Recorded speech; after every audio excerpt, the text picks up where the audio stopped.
it now.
In the world of champions, the journey is never easy. It's about pushing limits, overcoming obstacles, and finding strength with every heartbeat.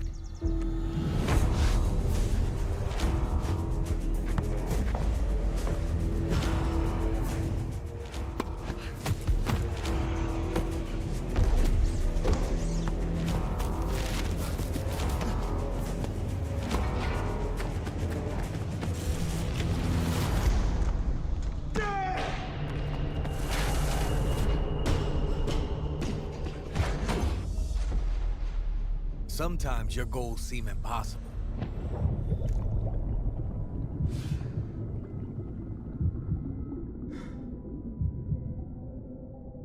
But together, we shatter limits.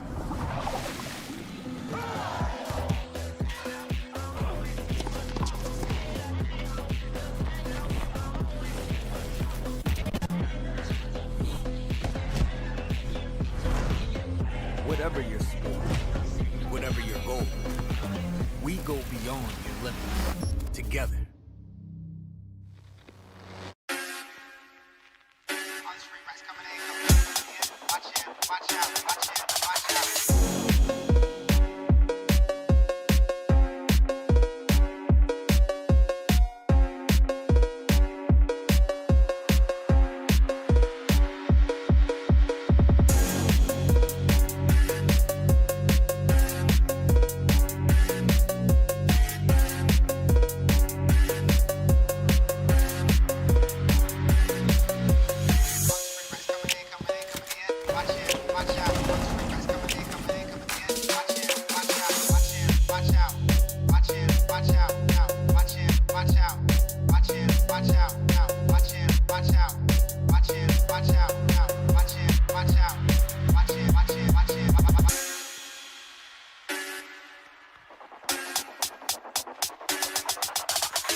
Well, welcome back, everyone. Welcome back to the Voltage League Season 4. This is going to be the Stage 2 round of the Swiss League, the Stage 2 of the Swiss round happening in here at the Voltage League. This is going to be Bullet on Desk with me, Jolly alongside is going to be my friend Protex. Protex, how are you doing today, man? Welcome to the show. I'm doing a really fun, really great. It's great to be back. The last time you saw me, guys, was in the middle stage of the last season. So I'm really stoked to be finally back on the desk. Yes, sir. And today we got a matchup between the side of Wylde Academy facing up the side of INF Esports, a team based from Ireland coming in for the side of Wylde Academy, and INF Esports. They are based out of UK. So it's going to be a battle of similar region, but play style a little bit different around when it just comes down to some specific maps. And when we talk about some specific maps, maps like Clubhouse, maps like Border, maps like Cafe are always going to be on target for a lot of these teams to put some strats down, put their teamwork down, put in and play in that coordination to get the other team outplayed, and get that first round victory, first map victory. I think that's starting up advantage in their own favor. Absolutely, of course. You want to get this first map on your side, especially, of course. Also, you have to kind of keep Yeah, in mind the side picks. yeah, Each team is gonna take which map, of course. If you are able to take the map pick on the side of maybe of your opponent team. So in this case, if INF is gonna take bank, it would be already a big advantage then for before they yeah. are heading into map 2. And speaking about maps, we are having here the map ban. We are seeing the bans on the side of Wild Academy. They ban out Ooh. Clubhouse, Layer, and Coffee on the side of if they ban out Border, then they ban out Skyscraper and Coffin. That means we are starting with Bank on the side of Wild Academy, and of course, in Esports will take Night Haven. And if we are getting to map number 3, we are seeing Chalet, and especially the first two maps. Bank, I mean, okay, it's a big map. Both teams know it. It's also a map many teams like it, but Hmm. Night Haven, in my opinion, is a pretty wild pick in this case.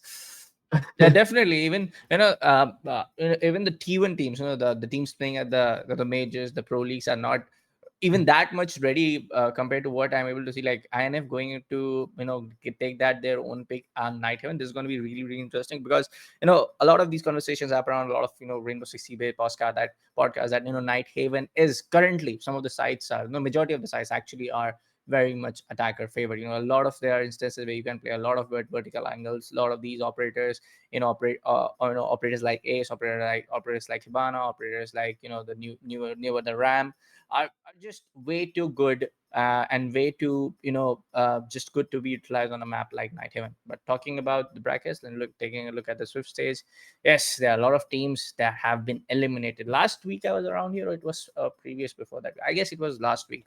A lot of teams were then also getting eliminated back, left, right, and center. But yes, there are more than actually four teams, a total of five, to get promoted for the next stage of this Voltage League Season 4. But also, we also gonna take a look at the staff prediction coming in. I completely forgot to put in my prediction, but for now, I'm gonna Same. say it. I feel like this is going to be the first map is going to be on the favor of INF esports, because on how they have picked up not a very old, not a very naive, but still a newer map compared to what Border is there, Clubhouse is there, Skyscraper is there, but they're still going to ban those maps. Clubhouse Border has been banned by INF, Skyscraper has been banned by INF, and they have still gone to choose a much newer and naive map like Night Haven. So I am expecting INF to be more stronger on a much more older and much more experienced map like Bank. Also taking a look at the team card, it's going to be a 50% win rate. Chalet is going to be the best map for the side of Wylde Academy, and Border being the worst. Okay.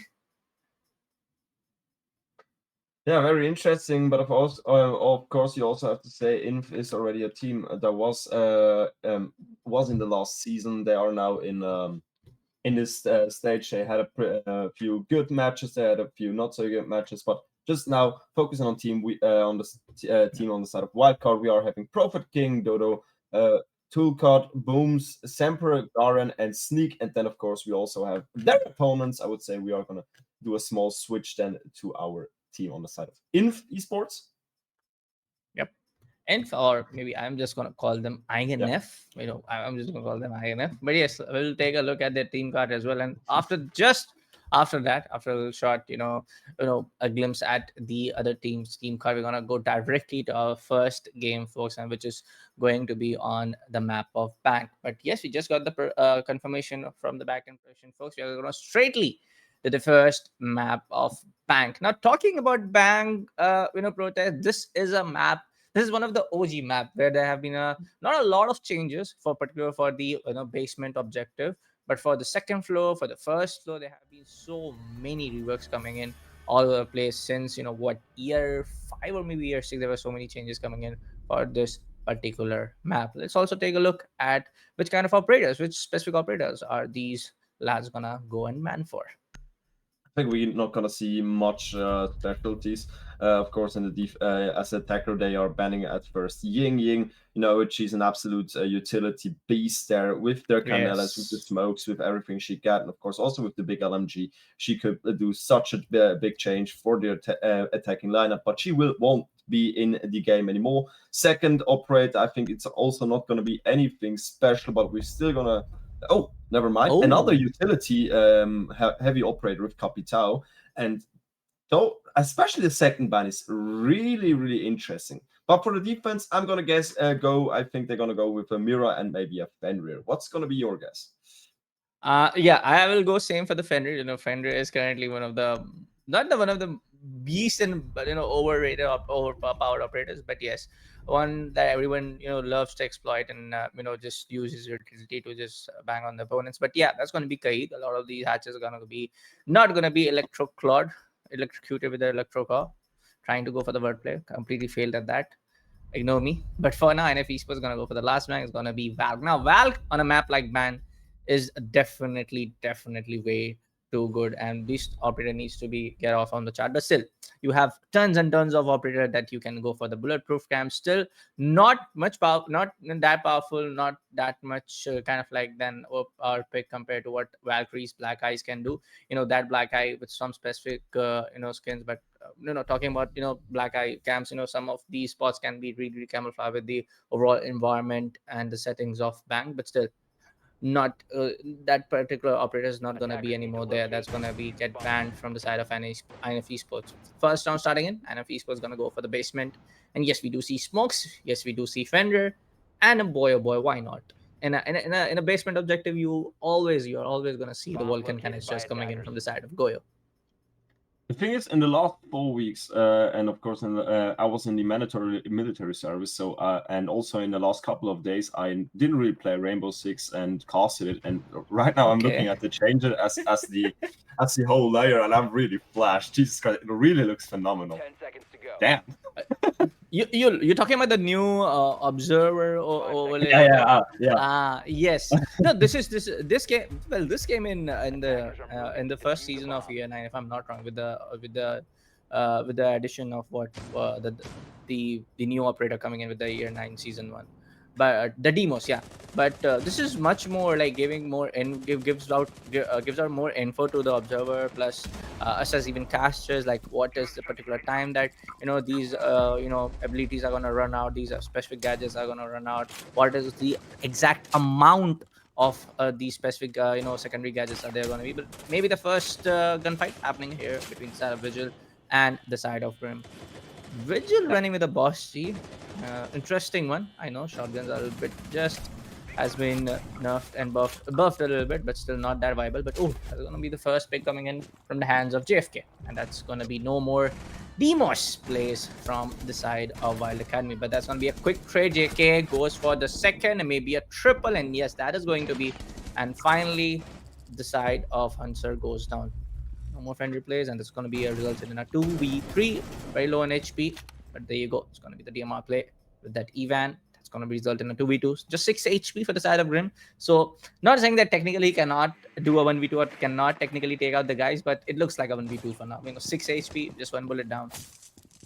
Absolutely. That means, of course, we are having 2 more players alive. You already told it, said it. It's going to be a pretty, yeah, again, Grim only with 6 HP left. It's not going to be much, so only one small push, and he will be out of the game, and that will mean that Lion is the last player alive. But we just saw from in a really aggressive setup there, playing at top floor with 3 or 4 players, now pushing back. These, of course, Wylde can be in a absolutely chaotic stage of the game. Now they have to just do something, push something, and they tried with another aggressive, I would say hard breach or hard drop there with the thing, and it's gonna be with the boss Chi, the first injure, and then with the SMG-12, a beautiful finish of the game. That means Wylde will take our first round. No, INF. Jesus. INF takes the first round. I was kind of. But talking about the side of INF, sorry to cut you out. Yeah, that is going to be in. But talking about the side of INF, they were not looking so much strong with that. First pick came off the chart that it was someone from the side of Wylde Academy to go down. But talking about the side of Wylde Academy and how they were not so much, not composed and concentrated towards one specific point or where you exactly want to take an entry from.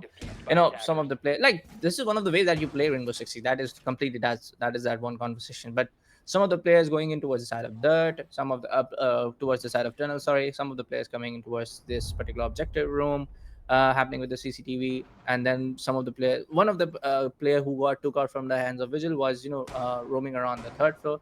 Yeah, that could be that one takeaway that okay, you wanna go for that scatter, you want to isolate the defenders, you want to isolate some of the players roaming around here and there. But yes, you slowly and steadily got picked off. But that was round one, folks. You just cannot judge a team on just one round which they were not able to secure. But let's take a look on what's going to happen on round number 2. We do see some changes in the operator picks. We do see the entry of Nook and Flores, and also Gridlock coming in from the side of Wylde Academy.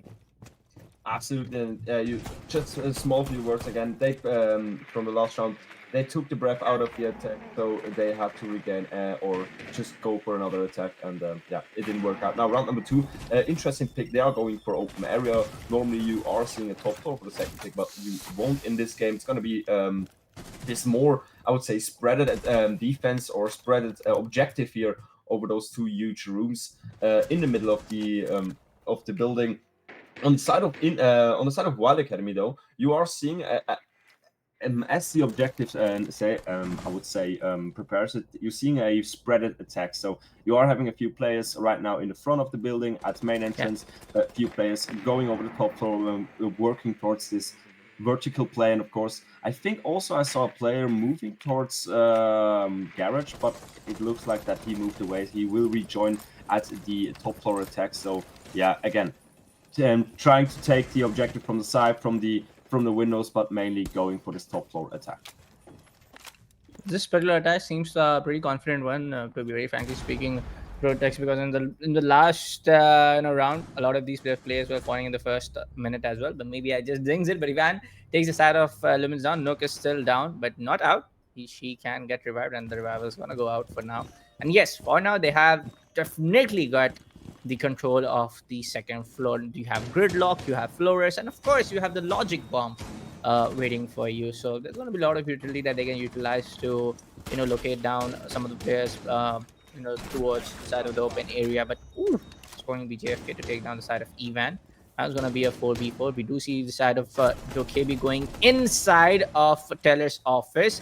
Some of the shots getting connected, but there's going to be a lot of damage getting dealt towards the side of Buck, who was also going to peek the side of JFK. So towards the side of main stairway, a lot of action is happening in, but it's going to be the side of Fenrir to take down the side of Semp, and now resulting in a 3v4. 45 seconds remaining in. We do see the vertical plays are going in.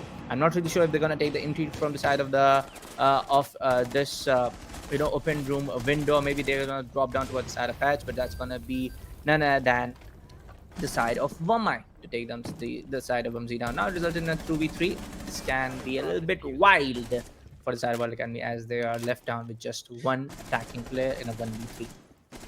What a word joke on your side, but yes, it's going to be the Flores as the last player remaining, trying to go for the clutch, but he won't. JFK ends his stream pretty early on in this clutch situation with a beautiful shot, beautiful angle through a couple of rooms, taking out the last player. That means we are having the second round on the side of INF Esports. But yeah, we are still on bank and we're still in Rainbow Six Siege, and we know Rainbow Six Siege is a game where you are able to take a little bit, have a little bit more chances to take a few rounds in the defense. So no worries on the side of Wylde Academy. You still are able to regain it. You just have to wake up now. You have to get your first foot into the door frame and also enter the round, maybe with a round victory now or in our next round, because INF Esports is just one round away before they secure at least a draw to the World Cup. No, talking about the side of round number 3, I loved how Wylde Academy, you know, utilized the time management. You know, didn't take a lot of time to gain the access of the second floor. I love how they took the entry. I love how Gridlock go for that. You know, track stingers to just place down towards the upper floor staircase and trying to just block all of the flank coming in with that track stingers. But the thing is, from the past 2 rounds, maybe too early to say this particular statement, but they are not able to win those gunfights. Maximum number of gunfights, even when they are not able to get that straight up 1v1, they are not able to.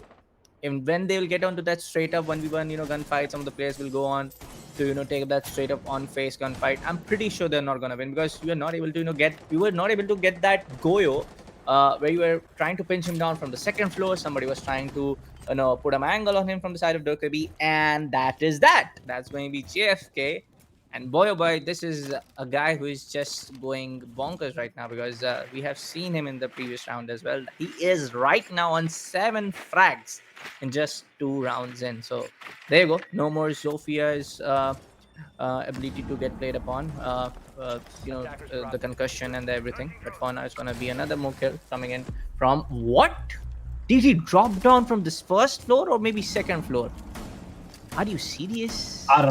I don't know, but INF Esports right now really on an absolute mental high. They are taking off. They are feeling confident. They are just going in with the knowledge. I'm gonna rock this thing. I'm just gonna take their lives and get those gunfights in our own rows. Garen finally with the refrag, but again, we saw on the side of the Capcan, on the Azami, just taking so much time away from Wylde Academy, and they aren't able to do anything against it.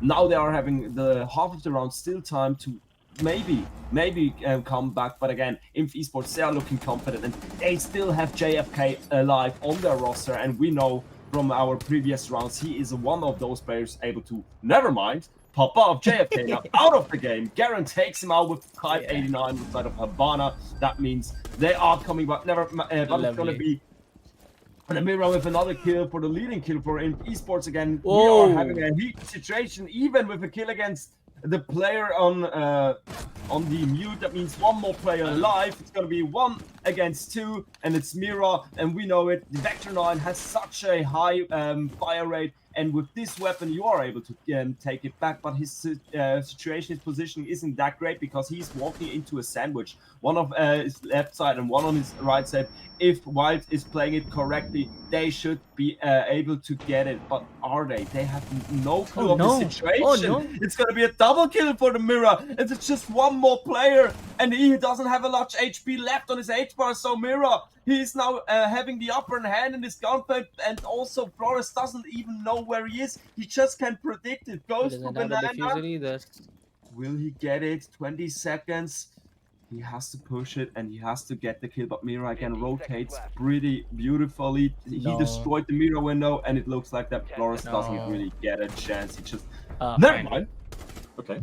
That was that. This was really close though. That was really close.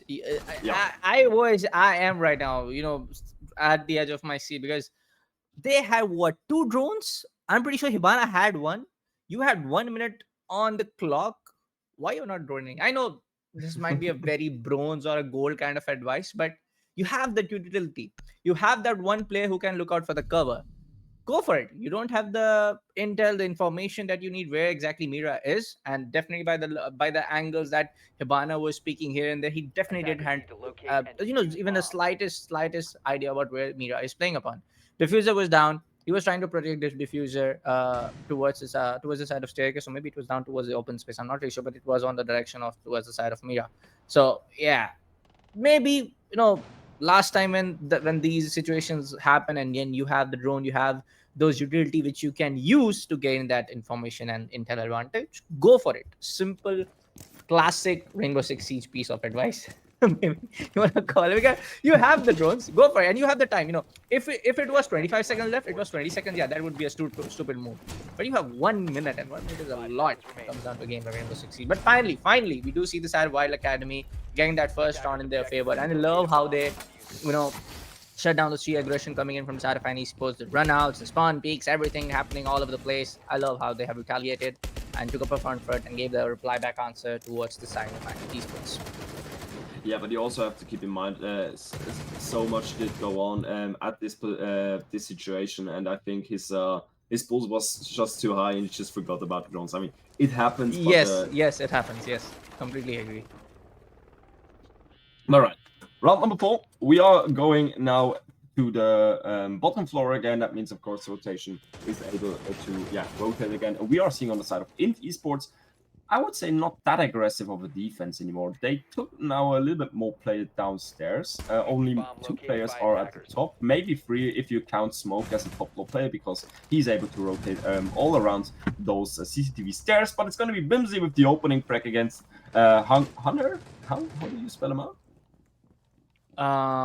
Which place? Sorry, I'm just calling him Hunter, I guess. Yeah. Hunter. All right.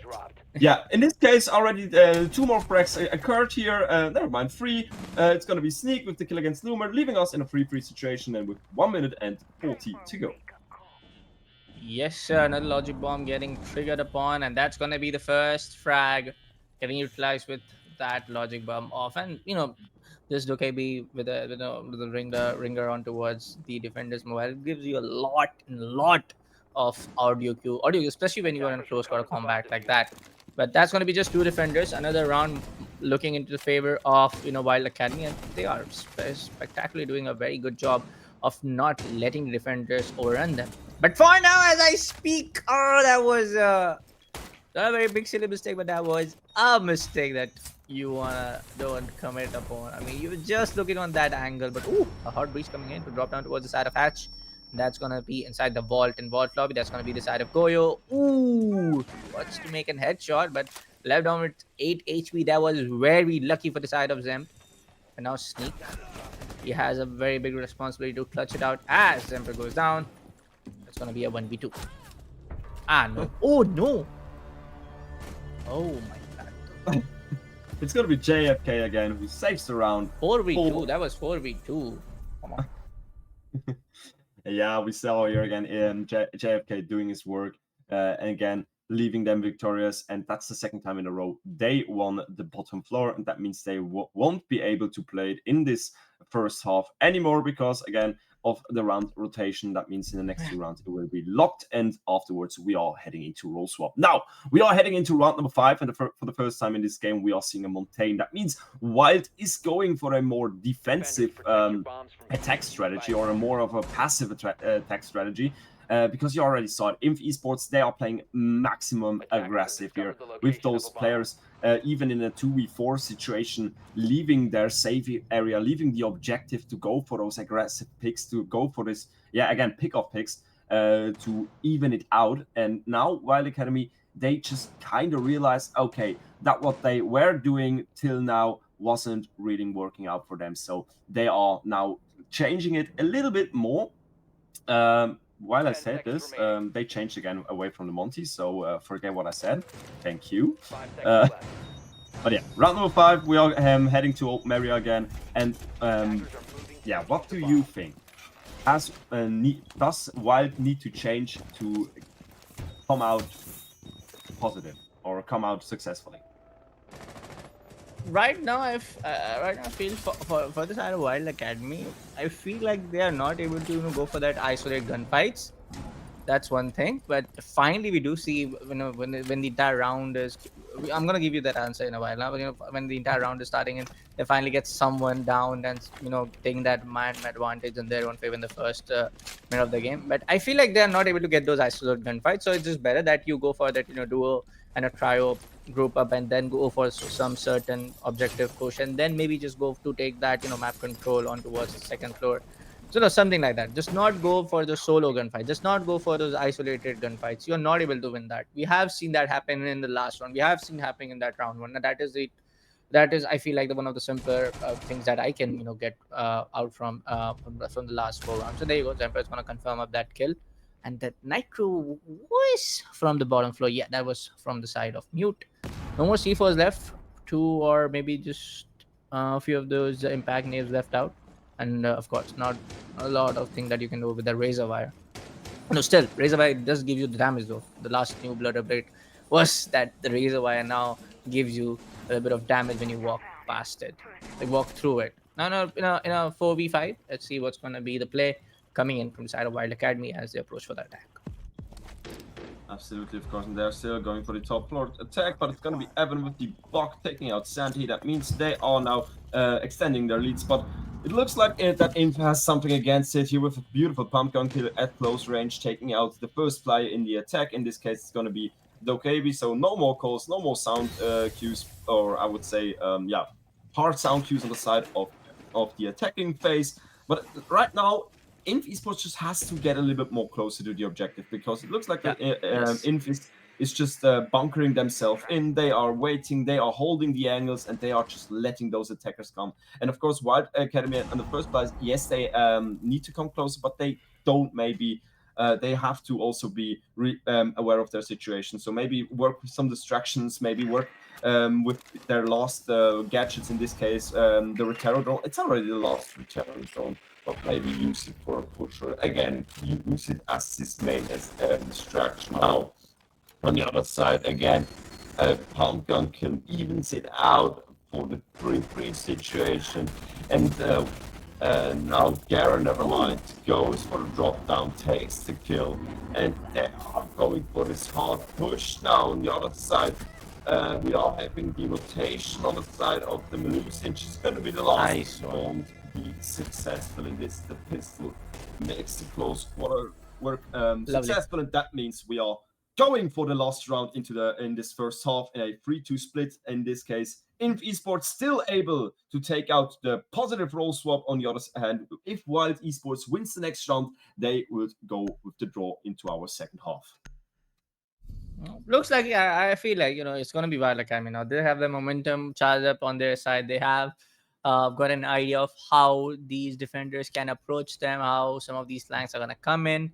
Not a very new and experimental plays, somewhere around is coming in from the side of INF Esports. But I love the fact that how Wylde Academy, looking a lot shakier than, some of the rounds in round number 2, and you specifically talk about round number 3. But that was much more dicey when we talk about the last previous round of round number 5. I almost thought that's going to be the flank of Melusi to take out at least 2. But yeah, the audio cue was definitely coming in for the side of Endimos, and he did take out the last defender. Overall, a better play coming in from INF, but a much more evolved version of Wylde Academy coming in the past few attacking rounds. Now, the scoreline is going to be 3-2, like you told Protex. Either it's going to be 3-2, or maybe, either it's going to be 4-2, maybe, or it will be going into the favor of Wylde Academy, and we will see an equalized score before we go and proceed down towards the attacker and defender role swap. Yeah, but in my opinion, just for the Melusi flank, it just came a little bit too late. What do you think about that? Yeah, that was late. That was pretty late. Completely agree. I feel like, that was there. Melusi fell down accidentally with that, wall catch over there. It did happen, yeah. So he wasn't planned, but what I'm surprised is Vigil going with the Boss G on a map like Bank. I know Boss G is still strong, but on a map like Bank, where you have not a lot of these close quarter combat angles, apart from this particular second floor, a lot of these angles, more of the gunfight happens on a longer range. So I'm just surprised how Vigil is able to get so many kills with that Boss G. I mean, at a couple of a few angles and a few positions, Boss G is the stronger choice of weapon, because if you are going with the Kaya, again, you are having a spread, and you aren't having that big of an impact at this first shot. But yeah, again, totally agree. It's pretty surprising that he is so successful in pretty much each and every objective he plays in. Yeah. Let's see. We do see the approach going in to come from the side of Zombie. What was that? Such an aggressive peak, and you're gonna over aggressive. Actually, let me add that word over just to make a prefix. And that was a very over aggressive peak coming in from the side of Sandy, and he's gonna pay the price for it. We do see the push coming in from the side of Wylde Academy, a very strategic push to come from the side of Anana than the stockroom area, trying to get the control of stock hallway. Some maybe players can come from the side of square stairs, then take the top square control as well. Open the CO office, go for those push, and then go for the plant. But for now, yes, the defense is looking a little bit dicey for the side of INF Esports. One in the janitor closet, one in the front desk, another one in the CO office. Where exactly Band is at? Okay, Band is going to be sitting there in the B objective room. So most of the defenders, like all of the defenders, are scrambled down, concentrated down to watch the angles which is going to be happen on a close quarter combat. So I feel like there's going to be a lot of advantage for the side of Wild Academy. They have Lion, they have Flores, Rotator drones, they have all of those favors coming in, all of the odds in their favors to make this round in their own side. And there you go. It's going to be a 1v5, and we will see Wild Academy securing round number 6 and making it a 3-3. A flawless round, actually. Nobody from the side of Wild Academy was killed off in this in this round number 6. A pretty good round and pretty confident for the side of Wild Academy. And let's see how they actually, INF show their attacking phase, and also Wild Academy how they show their defensive strats against the side of NEC Sports attacking rounds. And the thing is about INF's defense right now, they already lost the opportunity to again spread out already pretty early on in the game. So they were bunkered in, they were locked in, and if you had maybe a hatch open or maybe just a player down below to give this extra input from another side to maybe open up a new front, so they aren't able to just concentrate on this area, on the objective themselves. They would have a much better Jesus, my English right now is rusty as hell. But yeah, they would have a better chance if they actually had a few options without just bunkering themselves in. Now, looking in our 7th round, our first round in our second half, while of course now in their defense, looking in their defense strategy, not like INF, they are more bunkered, also more bunkered down. Yes, they are having those options upstairs. They are playing with open hatches. They are playing with a player at the top of the building. But yeah, we just have to see how it works out for them. Let's see, my friend. Let's see. And as you know, folks, it's gonna be not a BO1 match, not a BO5. It's gonna be a BO3. So whoever takes it is gonna get the first map advantage over the second one. And yes, they need to just win another map to win the entire series. But again, if it is Wylde, it's gonna be INF maybe in the map too, and we might see a decider map coming out to play. But for now, we do see Echo combined with Mira, combined with Goyo. So we have maybe 3 anchors coming in with the play. We do have also Smoke, who's going to definitely play on the objective side. Not sure who's going to be the guy to go for doing a roam around. But we do see the side of Smoke playing on the blue stairs, and everybody else just playing on the objective. So it's going to be a very easy access and a very easy map control for the side of INF Esports to gain over some, towards the open area, towards the second floor janitor meeting hallway and everything. They don't even take care to of the side of second floor. Maybe a kill, a very close call for the side of Ash as he was triggering down the Claymore animation. He just missed that smoke. That 0.5 seconds of play. But Hauser gets the opening pick, and Darren goes down. No more Legion Goo Mines. I mean, no more extra Goo Mines. Leaving out the rest that what he laid down in the entire prep phase and this action phase timeout.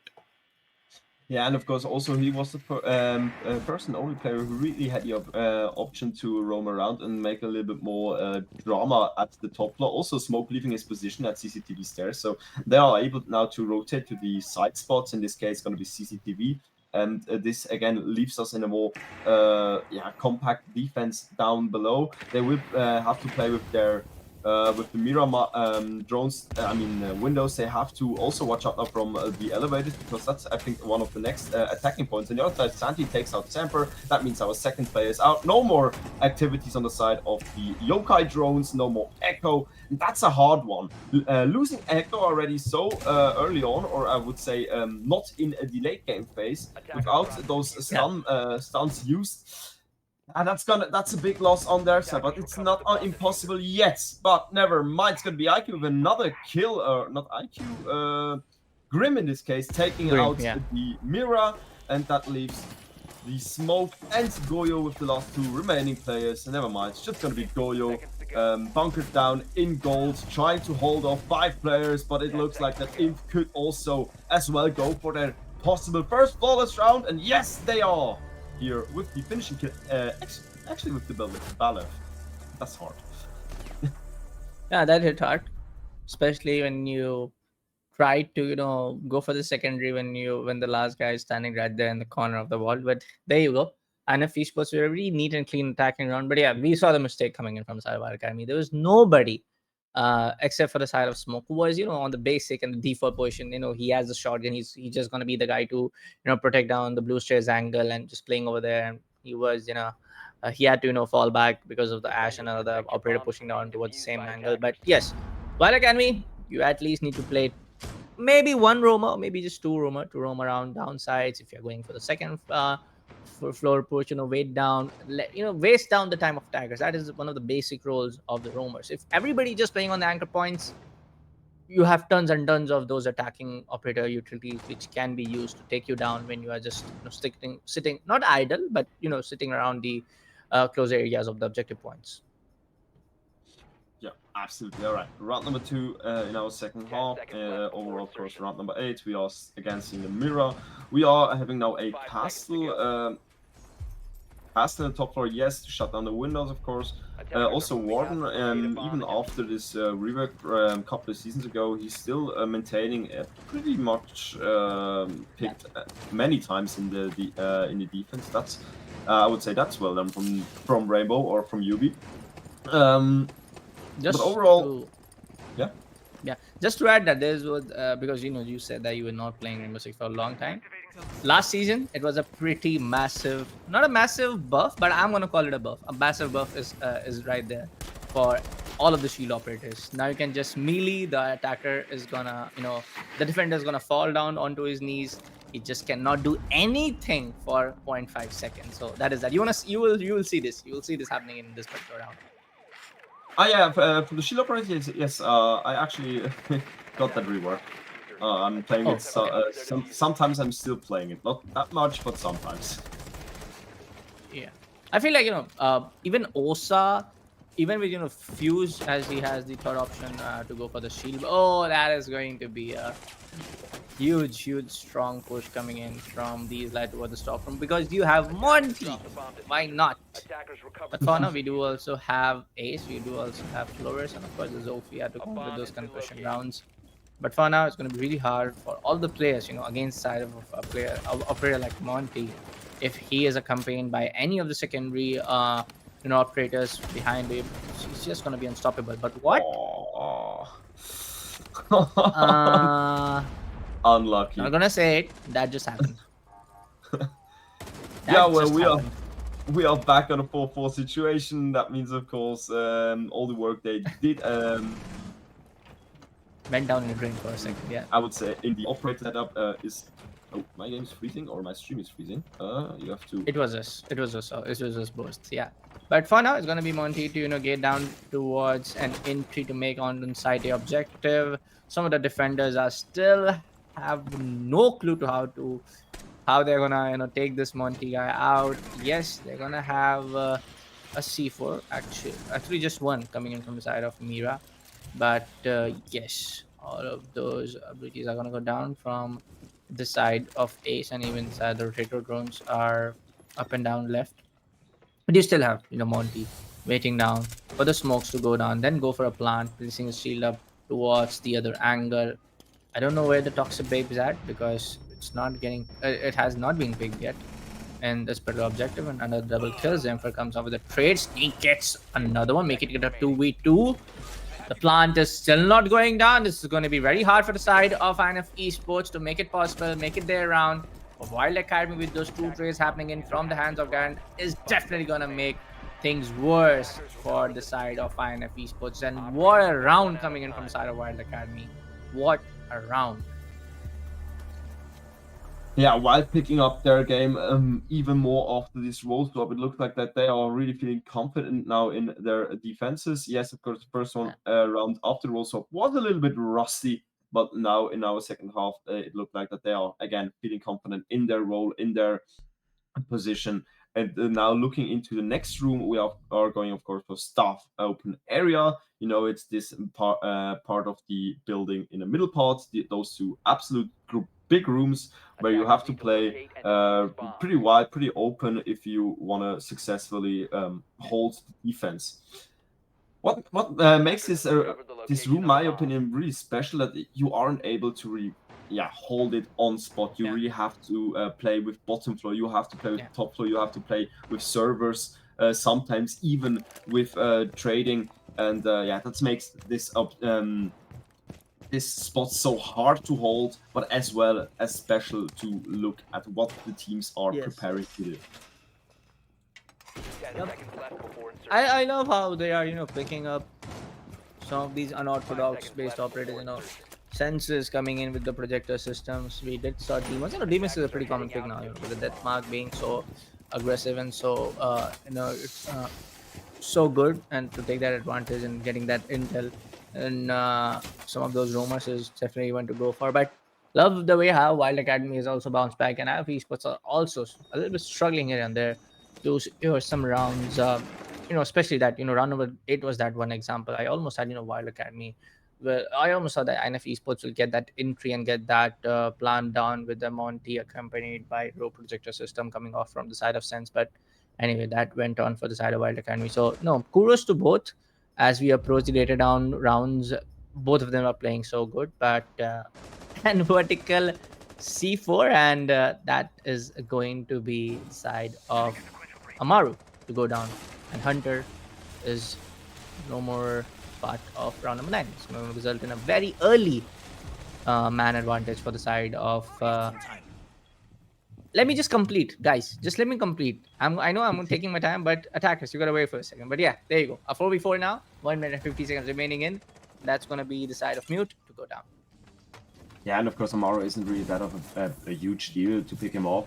She's a big impact in the beginning of the round, but she doesn't work out. She doesn't really bring such big of a difference to the team in the mid game. So having her out, you are having now somebody on a drone. She's able to hold flank cams, hold maybe just give the information to the attacking team. So I think it isn't that big of a deal.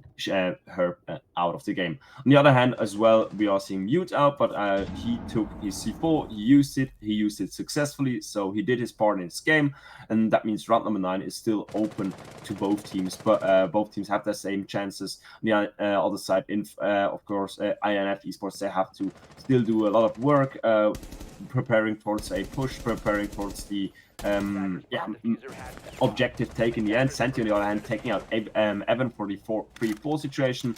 That means the Tubaro is out, and this could mean that they are now ready to breach, but the only operator who can breach was Grim, and he doesn't have any charges anymore left. But sneaking out with a beautiful double kill, taking out Santi and single. That means 3-2 situation. Only the Ram and the Ace are still on the table, but Ram got taken out by Samper. That means 3v1. It's gonna be the Ace in a Mission Impossible situation here, located in the entrance room next to trading, and he needs to go walk through a through an absolute small part where everybody can hold the angle. So it's going to be really hard, and he is surrounded by enemies. So yeah, it's not really looking good for him. But no, Sneak with the triple kill, taking him out of the office, from a small office into trading. Beautiful kill there. And that means, ladies and gentlemen, we are having another round on the board of Wylde. And that means they are 2 rounds away from a potential map victory.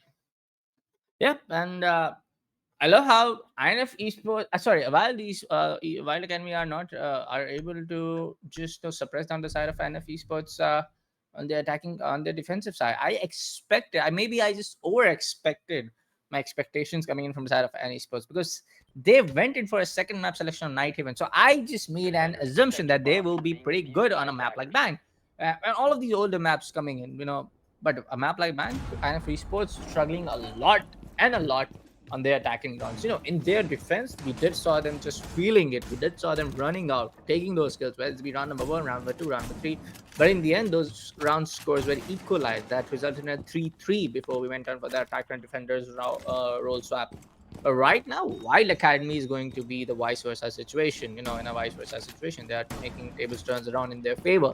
And I love to see this. I love to see this kind of matchup where the other teams are not able to secure some of the rounds in the early stages, but later down when the attacker and defender role swap gets done, as they're able to understand what is going to be the tactics and strategies coming in from the opponent team, they are able to bounce back. I love to see these kind of matches, and that it is actually one of those matches. And if Wylde Academy gets down towards match point first, making it a 6-4, and INF struggles to win this one, map number 1, things can get pretty interesting in Night Haven. Yeah, and I have to say, absolutely, I love to see the defense on the side of Wylde. They are preparing over the whole map, and this is just looking absolutely beautiful. But on the other side, INF, they are making fast process. Do not really wait a lot of time to push into service. They are there now. They already took CCTV stairs as well, and they are trying to really play it pretty fast. Now JFK on the other side takes out Sem. Sneak, but Sem and Gyron with both with 1 kill. Sem takes 1 as well for the 3-3 situation. They try to go for the plant. They try to make it so fast. Oh, what a beautiful kill from Hunter. 1-7 against Even. 2-3. What a game. What a round.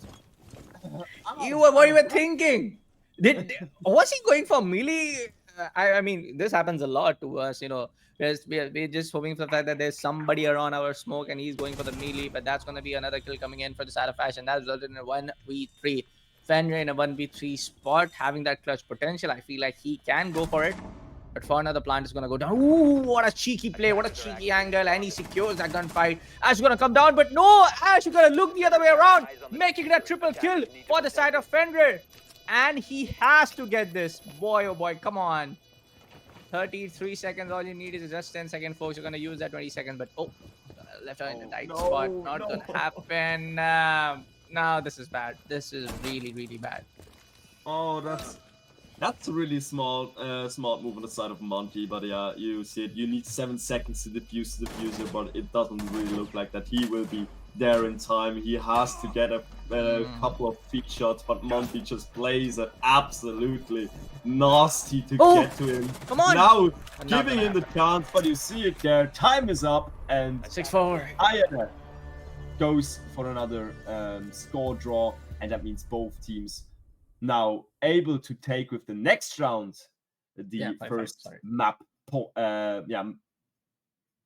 map round. No, wait. Now that is resulted in a 5-5. We still need to wait for one more round. Even I said it in a wrong way, but yeah, that's resulted in a 5-5, and that was INF Esports to secure that victory in the last round. So yes, but a massive W for that lad, man. With Fenrir on, especially how he got that kill onto that server room angle. That was one hell of a gunfight. That I have to give the kudos towards that Fenrir player, and a lovely way to just start things up, maybe write the comeback story for the side of INF, because for the last 3 rounds, we do see the side of Wylde Academy riding in their momentum and resulted in a 5-5 situation. And, things can get pretty interesting from here. We can go to OT, maybe we can go to last round of round number 12, towards, making a scoreline look like something like, the Wylde Academy is in match point, and then INF Esports come to making things equalize, make it a 6-6. Then we go to overtime match point. And yes, I want to see a map like this. I know this will be a little tough for both of us, as casters. We just need to wait and watch and narrate the whole over thing. But as a Siege guy, as a guy who just loves to see some Siege action, I love to cast some good competitive Siege action. Actually, I want to add that word good, because this match is getting into that good side.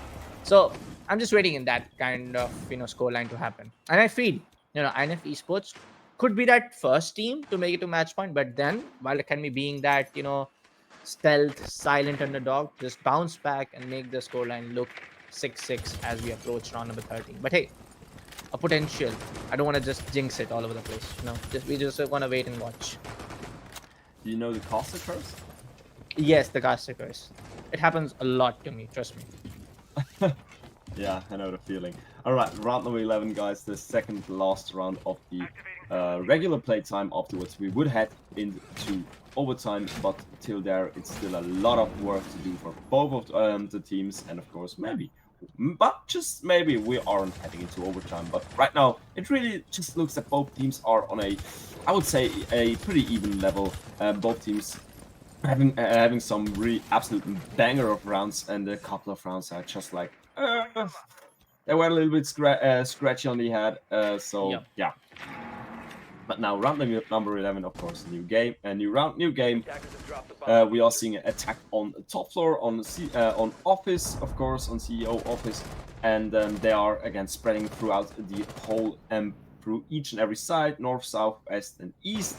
And already the first operator is in the building. It's gonna be the Monty in the small office next to the hallway, and of course on the other side we are having Grim with a long angle into Banana next to the small janitor room.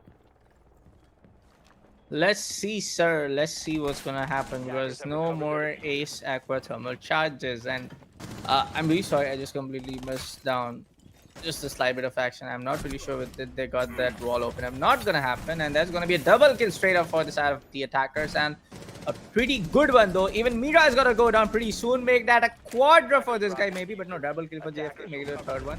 That guy is down, and that's that. As Protex gave me the throw, and in the last 10 seconds, and that was that. And INF Esports, like I said, I had a feeling INF Esports is going to be the first team get on match point, but I still have that feeling Wylde Academy is going to bounce back in a 6-6 situation. I have a feeling. Yeah, actually, I just wanted to say about how interesting it is that JFK was performing so well in the first two rounds, and afterwards he did got a little bit silent, but right now in our last round he just got another banger. And again, like we told you before, the cast first is just real. Now, round number 12, last round of the regular playtime, we are heading for our last objective. It's going to be another open area defense. And yeah, Wylde Academy, they have to put their hands deep into their pockets to give us another strong round if they actually want to secure their own map onto their own scoreboard. Let's see, man. I mean, I again, like I said, I have a feeling that I had a feeling that INF Esports will be the first team to get down to match point, that they can actually get on that match point with the first map. But I still have that that we have seen, not just like saying a feeling as a caster, but we have seen Wylde can be bouncing back in situations like this. They were down to 2-0 if I'm not wrong. They were not able to win most of the early rounds in their favor, and then they bounced back. They did saw them making the resultant of the overall scores look like 3-3 after the 6th round ended. But for now, we do see the Capcan traps coming in. We do see the side of Tubarao. We do see the side of Melushi's Banshee trap. So a lot of these trap-based operators are going to be there. Just suppress down, isolate some of the defenders, just track down, get some more intel on all of these attackers. But hey, to counter that, that's going to be Brava trying to hack on. Actually, he will be able to hack on towards some of those electronic gadgets like Banshee, Cupcan. Cupcan getting hacked upon. That is going to be really, really troublesome for the side of Wylde Academy, because you want to place those Capcan booby traps in a lot of these unexpected doorways that attackers cannot expect them to be there. And if they're hacked, and if any of your roamers get down to that, I can understand a conversation going between down the roamer and the Capcan guy.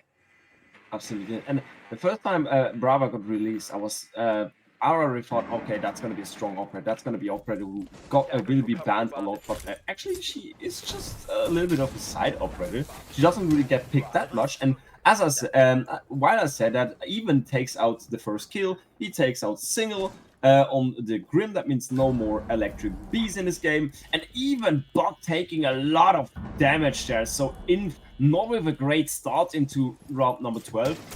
On the other hand, we are having Wylde Academy. They are really holding off this defense pretty strong. taking a couple of shots into top floor, so the vertical play will be slowed down. Sandy, on the other hand, takes out Garen for the 4-4 situation. That means the Azami will not be able to place more more walls, more of her gadgets. I actually don't know how it's called, but everybody, I think you know what I mean. Yes. But yeah, round number 12, first rotation now on the side of Blues there, so they will take this flank, and it will be successful. Sneak with the kill against Santi. 40 seconds. Who will win round number 12? Oh, let's see. It was looking like INF in a big trouble. But as I said, it's going to result in a 3v3. Two of the attackers getting suppressed down now in a 2v2 scenario. Sorry, 2v3 scenario, favoring down the side of Wylde. But no, it's going to be Vincent to secure with one more. Double kill for this lad. Last 20 seconds, they got to go for the plan down. But trying to secure more kills now. Triple kill for Lumenzi. Make it a 1v2. Mute with the shotgun can make things go around for the side of Wylde Academy. Last 9 seconds left. They don't have the diffuser. Oh, what? Wild play, boys. Wild play. And for now, we will proceed down to overtime. And that's going to be a small tech pause for now, folks, because there was an unfortunate disconnect for some of the players. One of the players coming in from INF Esports. But take a look at that replay. I completely missed that Buck was down. I noticed in the last 3 seconds. Trust me. I thought that Buck is coming for, going in for the other angle to, just take out that line. But no, that was not the case. The guy was already out. INF Esports. No worries. Like I said, I had a feeling, and this is that one of the rarest moments. Protex, let me tell you, this is one of the rarest moments that some of my wild predictions come true. And I'm happy for that. I'm going to clip it, put it on my IG reel for my casting portfolio, And of course, in the future, you will tell it to your kids. And no. Yes, all right. I will. That means, of course, we are heading into overtime now, already in our first map of the day. And again, like you said it before, it's not going to be our last. We are in a best of 3. Our next map will be a map I'm not that familiar with. It's going to be Night Haven Labs, of course. Night Haven Labs for all you competitive players who just play ranked. I know it's a nightmare. I know it. I feel it. It is. It is. For us as casters, I'm not that familiar with it, but I try my best. But again, afterwards, if of course the losing team of this map will win the next round, we are heading to our decider map of the day. That would be Chalet, and we just have to look how it turns out. Now we are heading into overtime. What are your predictions for our overtime? Are you still thinking INF takes the cake, or will Wylde now just kind of slide in, take their own map pick, and leave successfully for map number 2?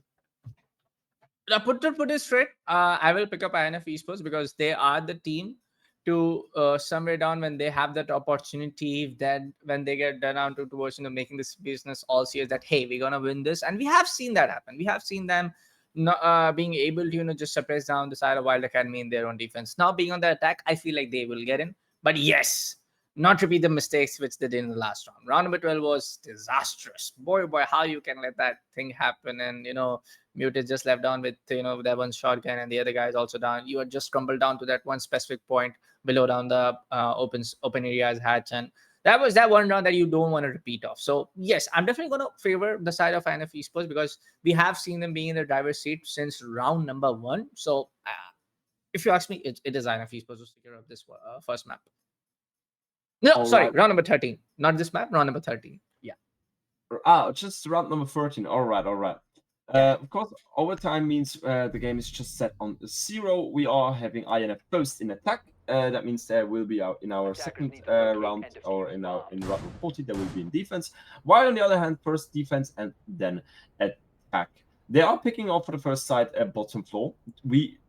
That's actually pretty special. First time in this game where we are on bottom floor without a mirror. So all of you know it, mirror is pretty strong at this. You are able, it's just really hard to hold CCTV without mirror. But now, of course, they will have to just kind of make another option how are they going to do it? That's actually pretty interesting. I want to see the bottom floor again. Yeah. To point that out, I feel like they came with the Warden with specialized push coming in from INF Esports and some of the rounds with that with the Monty that clutch potential get happen, and that was round number 9 or 8, I believe. But what is that? A fast approach coming in towards the open area. They want to just take on 2 of those defenders, but no, that's going to be vice versa. C4 getting connected. That defender attacker is going to go down, but it results in a quick trade, making it a 4v4. Damage getting done to both sides, and that fast approach is going to suppress down for a momentarily, maybe. But we do see someone getting that is Twitch, yeah, going in towards the side of Taylor's office in this first floor. They are maybe trying to drop down towards the wall hatch. But they have Hibana, make that happen. They have even Flourish. But for now, yes, they're going to give that call to Hibana. And I feel like they will go and approach that wall side because they don't have Blitz. You just more don't want to approach a shotgun player, especially like Smoke, a massive, strong shotgun. And we have seen that happen. Sorry, that is going to be Warden. Apologies. It's okay. I completely missed that. I mean, it happens. All right. On the other hand, we are still having a player on CC stairs, and it's gonna be the Smoke, of course. Smoke with this shotgun in close quarter. It's just an absolute tank there. So you want to work with utility. You want to work maybe with some flashbangs or no, it's not gonna be Smoke. My bad. It's gonna be Warden. Again, you want. You want to work with flashbangs against him, especially yet after his glasses aren't working anymore, and they are doing it pretty strong. JFK with a kill, Santi with a kill, leaving Wylde Academy with 2 more players alive, and both of those players are located around the objective. Of course, one in Garage and the other one in Gold, so they are trying to hold CC with a sandwich angle. On the other hand, they still need to be aware from the stairs, because if somebody is coming from their back, this could of course absolutely demolish them. Now on the other hand, much utility, many gunfights are occurring here. JFK will protect at Semper. Garen takes out JFK. It's just gonna be one more play. It's gonna be the Mute. He will swing around Gold through the back to get maybe the player who did push through Garage or did push into Garage. But again, so many angles for this Smokes. It's going to be absolutely hard to play against it. He tries to push over the A objective, but he will getting picked off by Santi on the R4C here throughout the rotations. Beautiful kill there, and that means we are having another map point on the side of INF Esports. And they are doing it in defense, and we know it. Rebel 6 in defense, that's just a perfect match. Last time it was Wylde Academy to be on that match point, and now it's INF Esports. So again, tables getting turned either, but it was both sides. But look at those frag numbers coming in from JFK. Lab was at 7 kills right off in round 3 just started, and he got the opening pick. So I'm just gonna say 6 kills after the third round or what ended to make it an average, because the guy just dropping body on the floor left, right, and center. Talking about the side of Wylde, yes, Evan, we have seen Sneak getting step up at the situation when he's required to. Garen definitely being that top fragger guy, but Evan and Sneak are definitely doing a lot of these hard works in some of the clutch potential rounds, making it even scenarios, making those even Steven scenarios. But good approach from both sides. But now, if you ask me again, the same question that you asked me when we are going on overtime, that which is going to be the team to win that round, I feel like INF Esports again, they are being in that driver's seat again and again when they are getting the opportunity to. When there are a lot of these gaps to be filled, they are staying liquid to just fill on those gaps, trying to go for simple classic strategy, get that intel, win those gunfights. INF Esports now in defense, they have Warden, they have Goyo, they have Fenrir, they have one Roamer that is going to be Lumenzi. No, last time around it was, I guess, JFK, or pardon me if I'm getting mistaken, but this time around we do see Lumenzi picking up visits, so sides are maybe getting changed that, hey, JFK, you need to stay in this round. Maybe all of these attackers can just take that fast approach, maybe from one corner, maybe from main stage, anywhere around they can just go for this close quarter gunfight, and you're going to be the guy to be on the top frag and take all of the bodies down. So yes, a change in approach, and this is what you want to see in a team like INF Esports. But for the side of Wylde Academy, if they lose out this one, they're going to be playing the map pick of INF Esports, and that is going to be a very, very wild pick, folk. That is, as you know, the second map is going to be Night Haven Labs. Night Haven Labs. I'm really interested to see that map, but I'm also scared of that map. I don't know why. All right, round number 14, we are kicking off an action phase.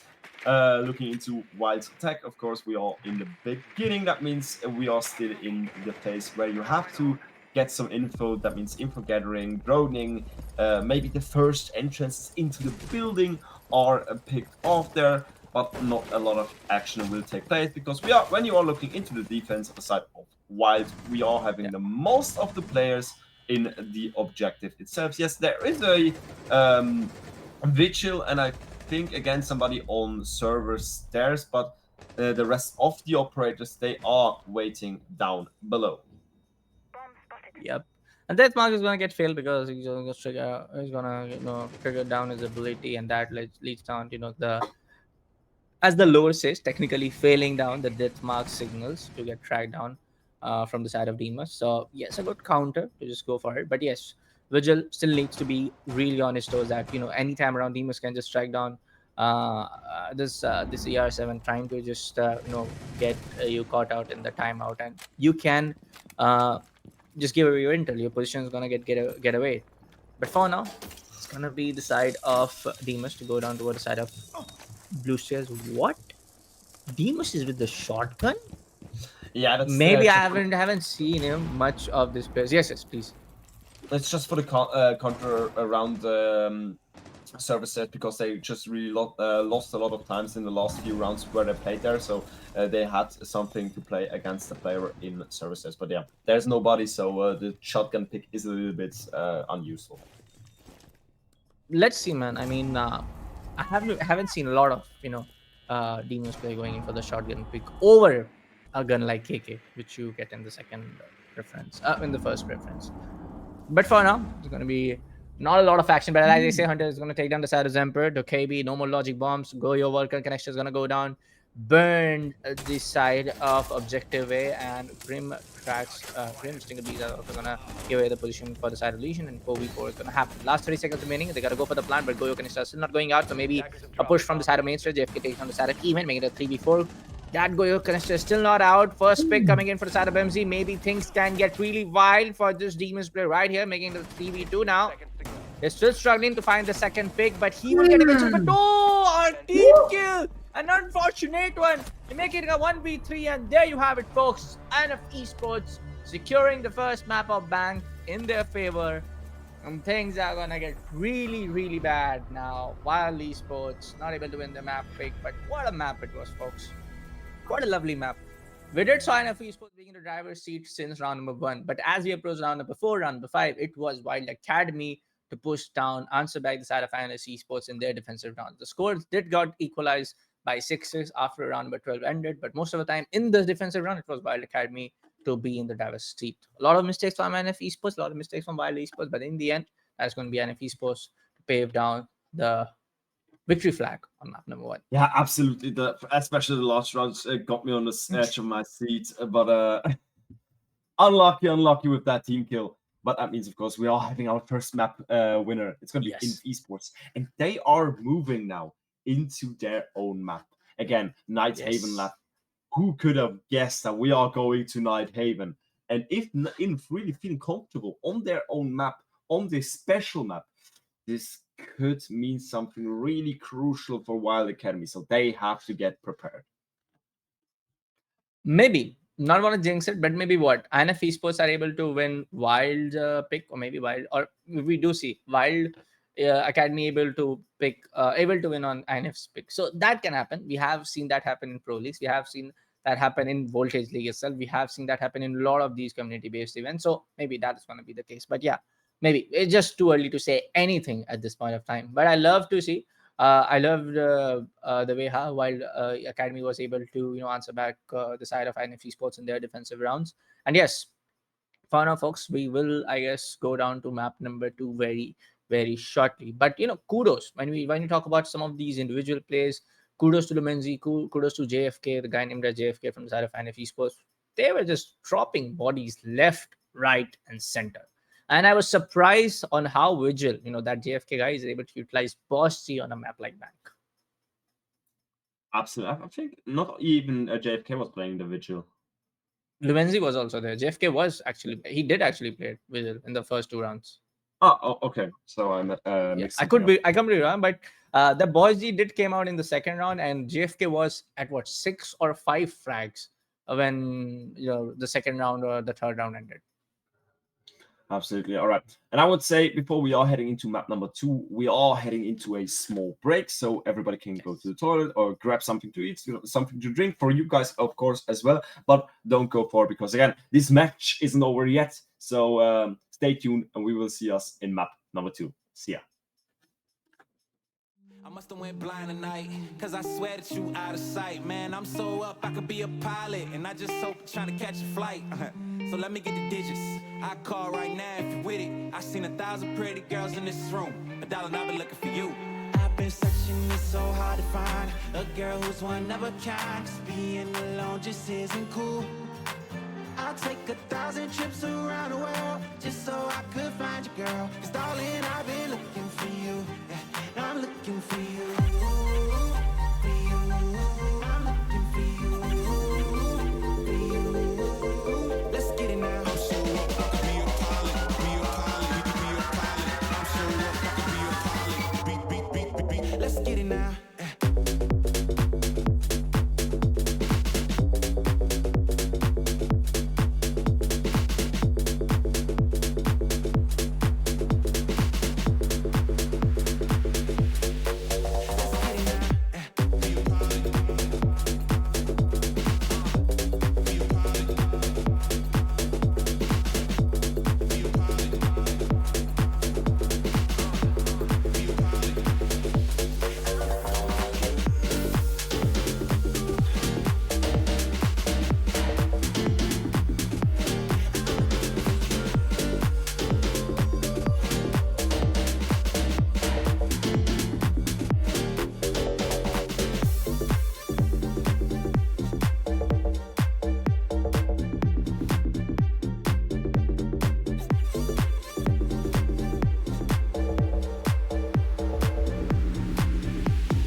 Hey folks, welcome back to the Voltage League Season 4. Wylde Academy facing up the side of Fantasy Esports. This is going to be your boy Bullet. Joining along with me is going to be my friend Protex from 7 seas far away. But hey, jokes and puns apart, that was one kind of a map between the side of Wylde Academy and INF Esports that did kept us both on the edge of our seats. Some of the rounds were definitely looking to favor Wylde, that went on to INF. The entire map was looking on to favor if Esports for the side of Bang when the entire map started, but did went on to map on victory for the side of Fantasy Esports, and that was a pick of Wylde Academy. So things can get very interchanged, very clumsy for the side of Wylde Academy, because INF Esports is going to be their pick. That is going to be at Heaven Labs. And trust me, this is a kind of a map which even pros right now, the T1 players, the T1 teams are not very familiar, not very strong to just pick this map as they're one of the strongest map and then go for their map pick. So let's see what's going to be in the storyline for this map number 2. Yeah, the storyline's gonna be pretty interesting because again, interesting map. Both teams playing a strong and Monty ban. Monty Well, ban. Oh, I can see the Monty if you want to attack over the breaches at the lowest floor, or if you want to go over the breaches at top floor. even in second floor, yeah. Yeah, but or I'm still kind of Monty. There are some better bands. I don't know. Ying on the other hand, absolutely get it. A utility. She's annoying to play against, and yeah, just ban her out. That's the easiest thing. Defense wise, now we are having True, bro. Borrow. Yeah, All right. yes. All right. Get it. Absolutely. Yeah, true, bro. It's a smart pick, especially when you are attacking first on a map like Night Haven, and that is going to be your pick. So Tubra is a very smart brand to just get rid of. And Fenrir coming in from Wylde Academy, pretty basic, pretty classic. After the addition of Fenrir, when did Fenrir was introduced? Was he in year 8 or it was year 7? I'm not really sure.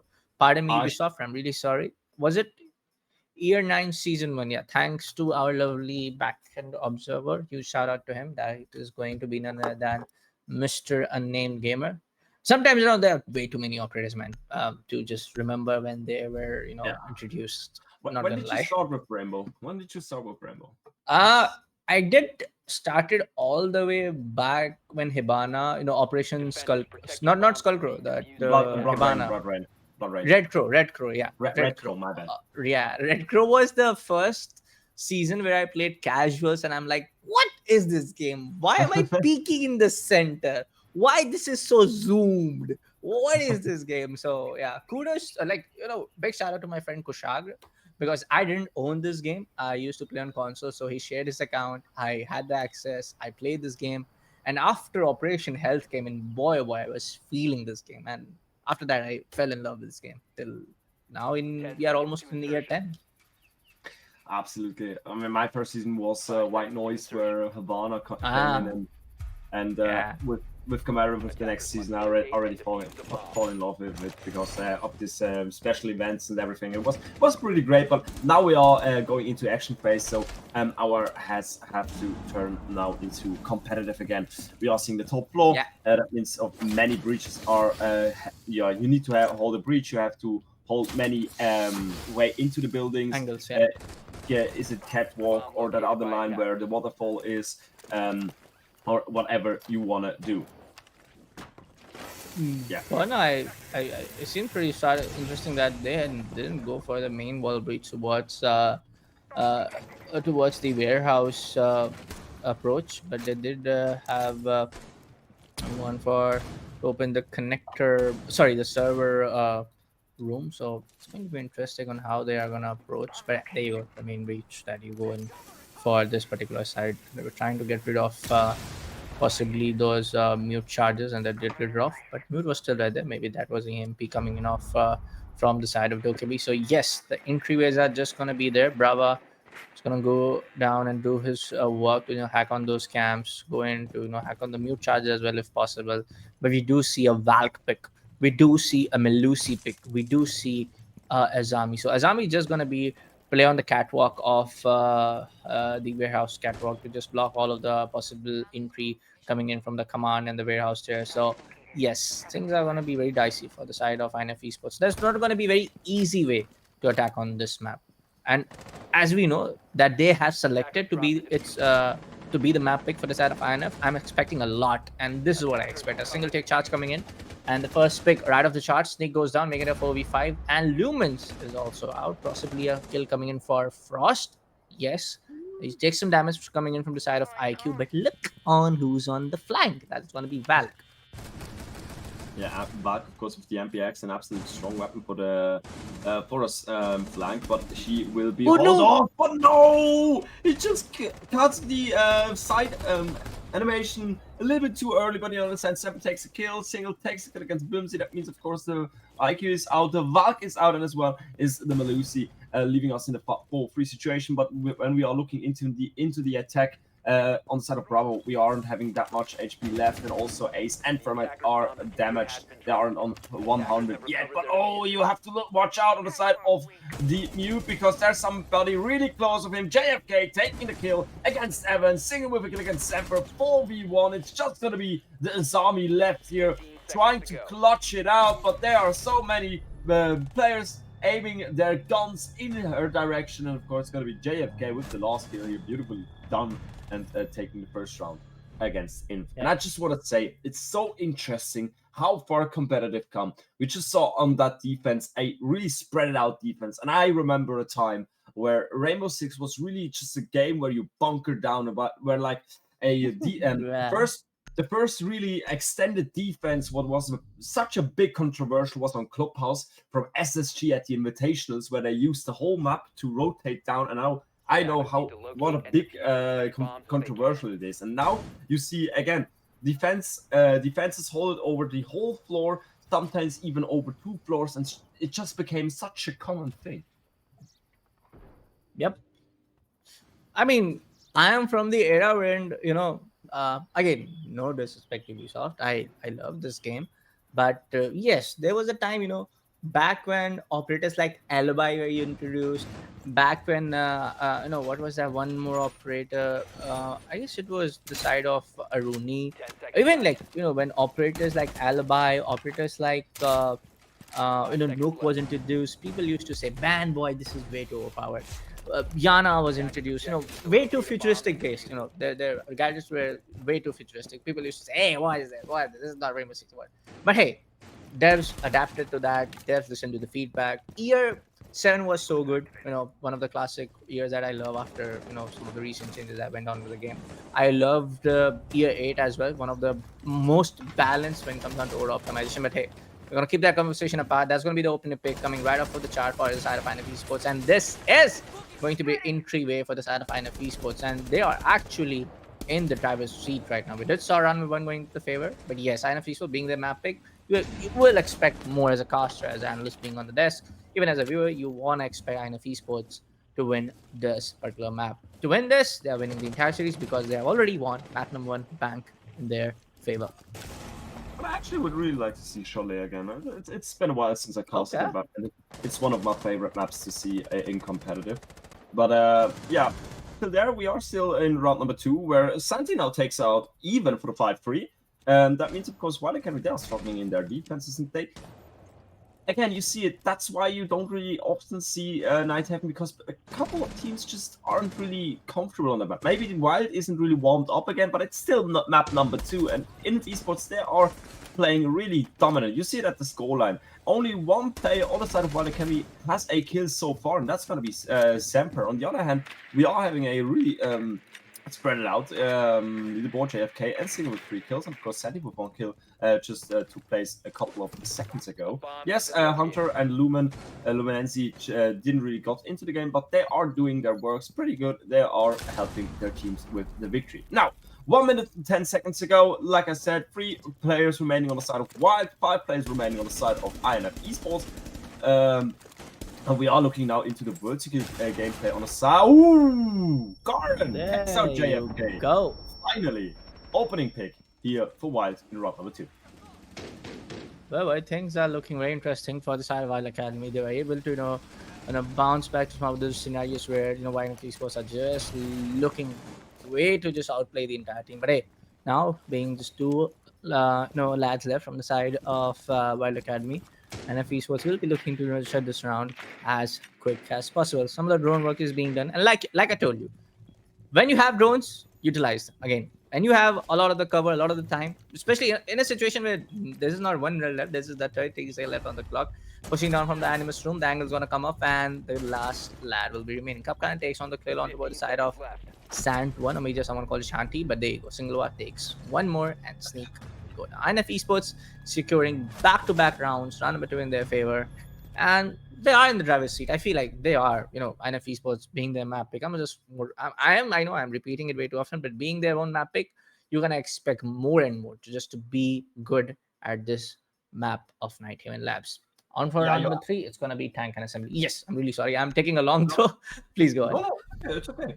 Take your time. It's okay. But you don't have to excuse yourself because again, it's INF who is controlling everything, every Yes. step of Wylde, every movement they are doing. They are having the visuals. They are no, they are controlling it. While Wylde Academy, they try to push themselves free. They try to get themselves out of that position, but it just doesn't work yet. Yes, we are in round number three yet, but we are having the same start as on bank. INF taking the lead. Maybe Wylde is coming back, but you still have to say they are looking weaker than they did on our map before. But still, round number three, there's a lot of the on the line. Whoever takes this game, whoever wins this game, will move on into our next stage. And of course, who loses will not be part of group stage. In this case, stage number three. Yep. Yeah. Let's see, man. I feel like a team like Wild Academy can definitely bounce back. They have showed us some of their potential and some of those defensive rounds for map of bank, and I feel like it is going to be the case as we enter maybe round number four, even after attacker and defender swap. Maybe we see Wild Academy turning tables around in their attacking rounds. But for now, we do see IQ, we do see Ram, and of course Brava being that one constant pick, even if like on a map like bank, they are consistently going in for the Brava pick. And when you have bandit, when you have the side of bandit, and a lot of these Wild Academy going in for those trap based operators, you want to have Brava in your arsenal, just hack it out and make the tables turn and those trap defenses setups. Sorry, the first gunfight happening in cafeteria. Snake is going to take a little bit of more damage compared to what Ram has. But it's going to be Ram to just assist down. But that impact made that did the damage. And Valk is going to try to just confirm up that kill. And yes, it's going to be the case. Making it a 4v4. But Valk's going to get caught off guard. And that's going to be Valk to go down, making things resulted in a 3v4 scenario. That's going to be a quick trade again. And I love, and this is just sheer coordination, sheer team play from both sides, that they are going in for the call outs.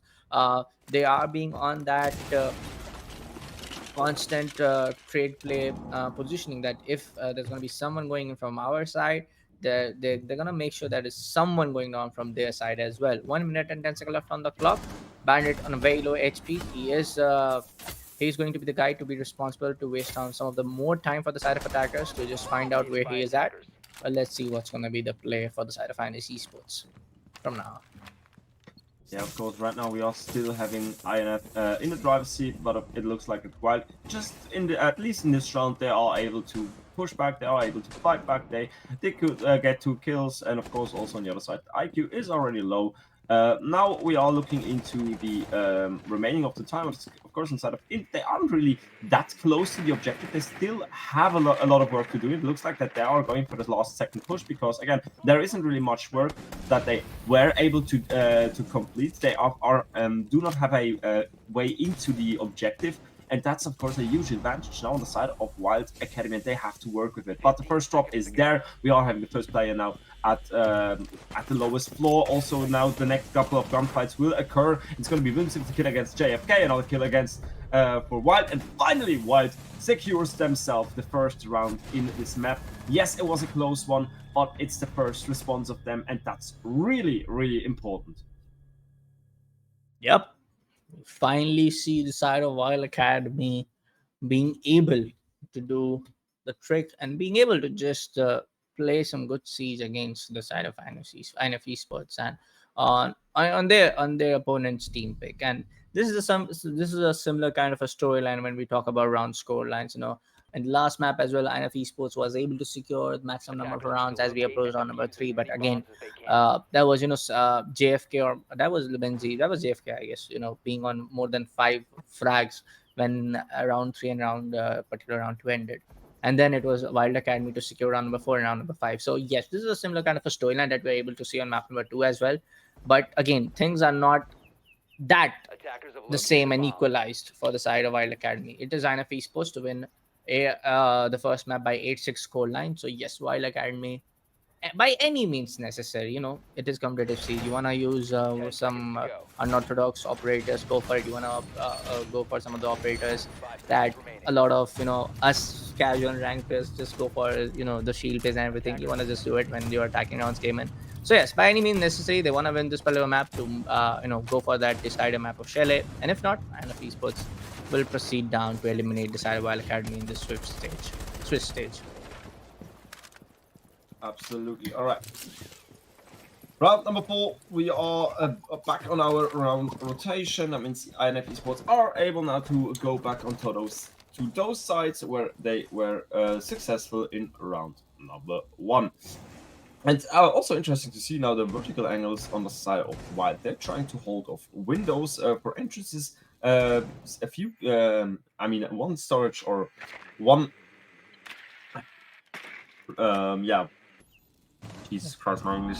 I'm gonna stop that. I'm gonna start new. We are seeing now round number 4, where INF Esports has to find a way into the building, of course, find some informations, and also finally open up those breaches, because Bimsy is really holding them pretty successfully. That means, of course, Santi maybe has to find a way into the building and just destroying those electric batteries.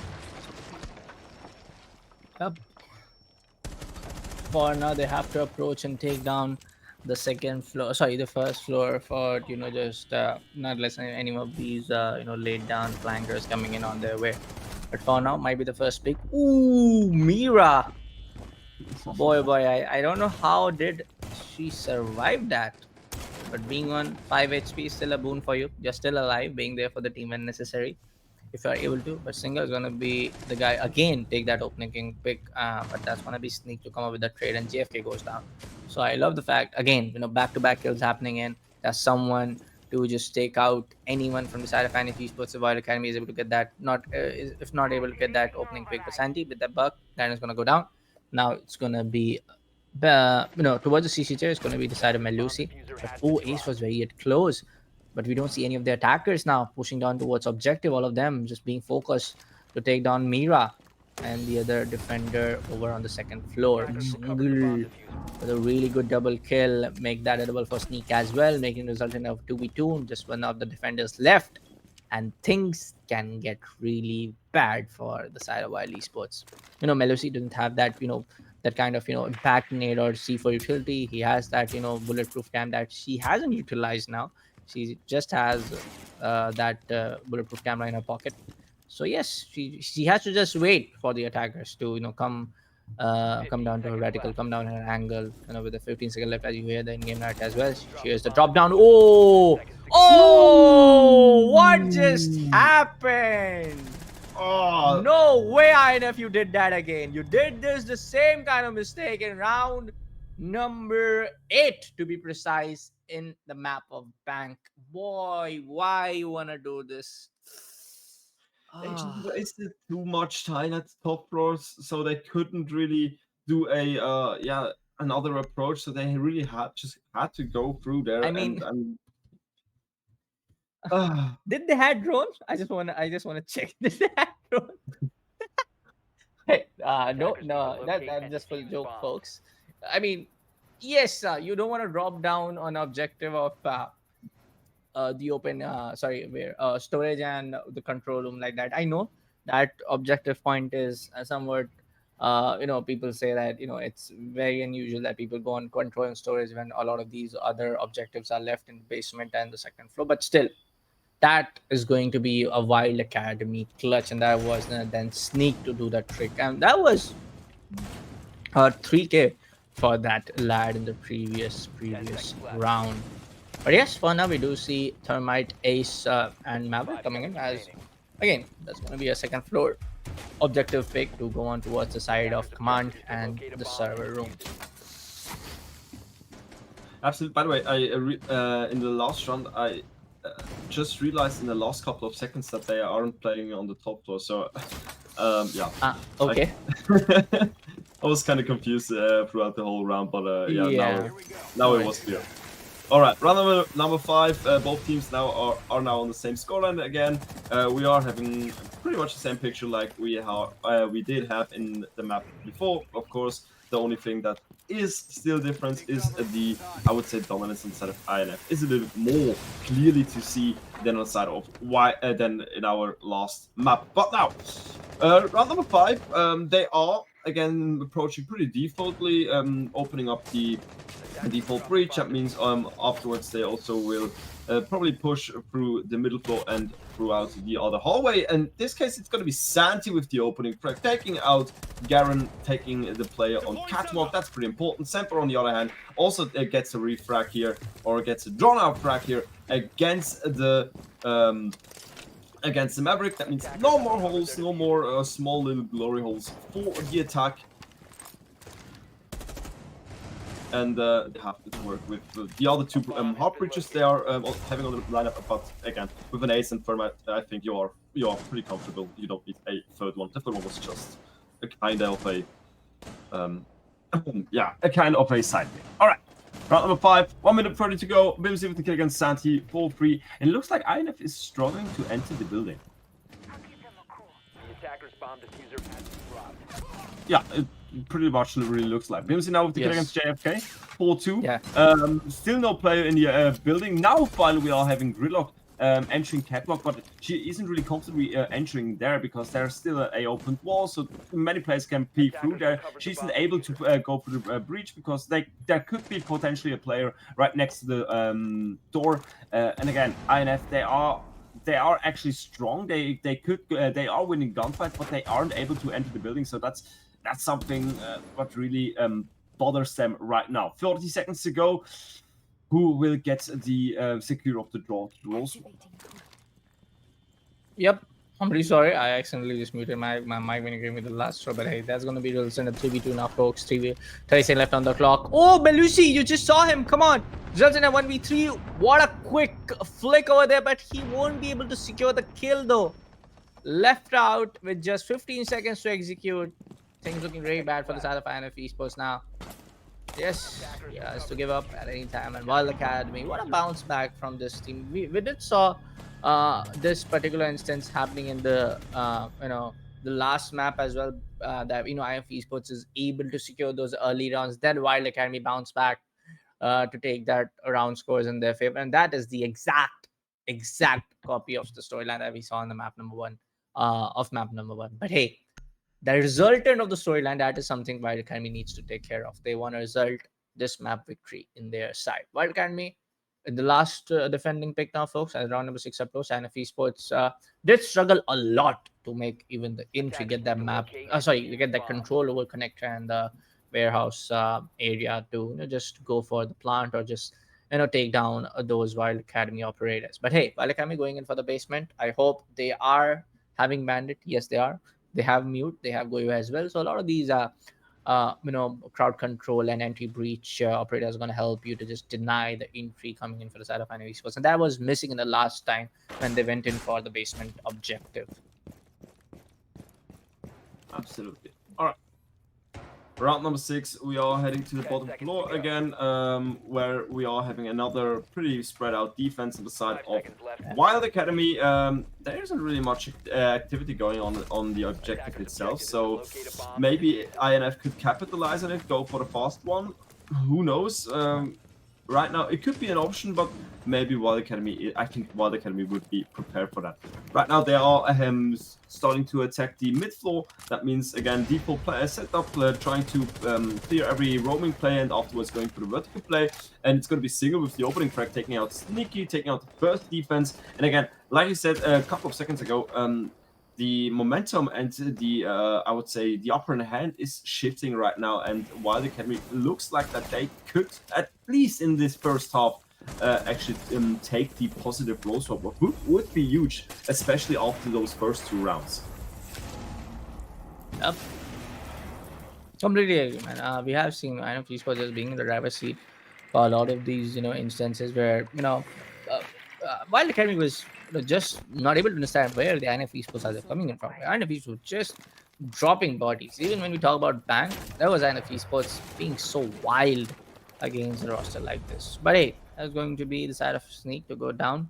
But World canisters are still placed, and that can be utilized to deny those into. Oh, very unlucky one. But hey, Castle, you don't want to do that. But a double kill for JFK. What just happened? Everybody just got dropped down from the side of Wylde Academy, left out in a 1v5. Similar storyline, folks. Similar round scores from what we saw on the map of Bank. And NF Esports with the man advantage is just coming. 3-3 scoreline as we approach round number 7. They are getting demolished, absolutely. And Garen now with the kill against Santi, and again, he has 1 minute time to clutch it out, and it looks like that he could be potentially do it, but again, it's gonna be a hard one. Now, nothing is impossible, and especially you are having 100 HP on your pocket. I think you don't have a C4 anymore. Nope, there's no C4 in his pocket, so that could be. I mean, the C4 would be a nice extra, but still, there is nothing 100% against you, so you are able to maybe clutch it out. You are having a Maverick plays against you, but it's going to be the, I think, Capital. No, it's going to be Bravo, who did drop down there and get eventually the exit breaking. That means Wylde, INF secures themselves to draw the roll swap, and we like we saw it on Bank, we are having a drawn out scoreline for our second half.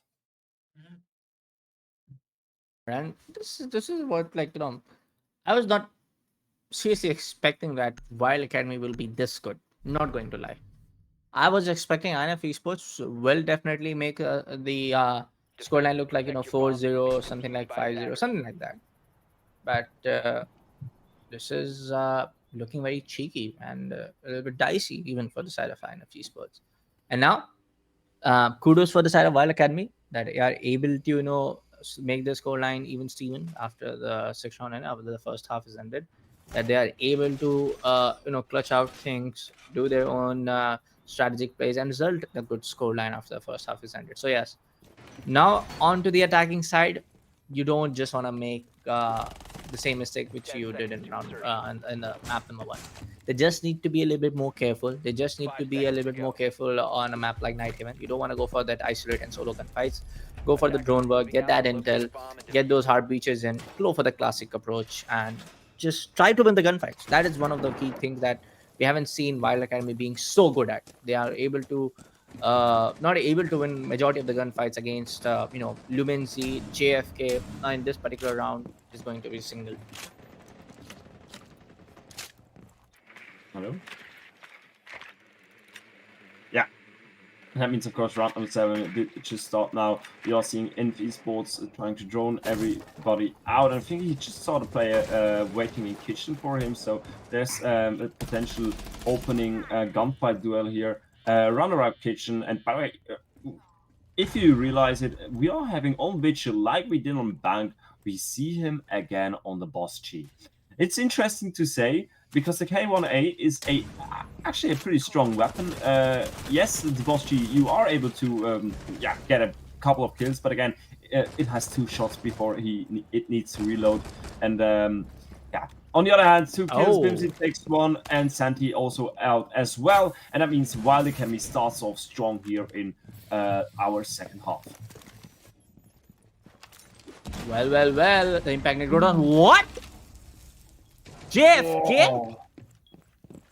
What in the world? That is some insane game sense right there. But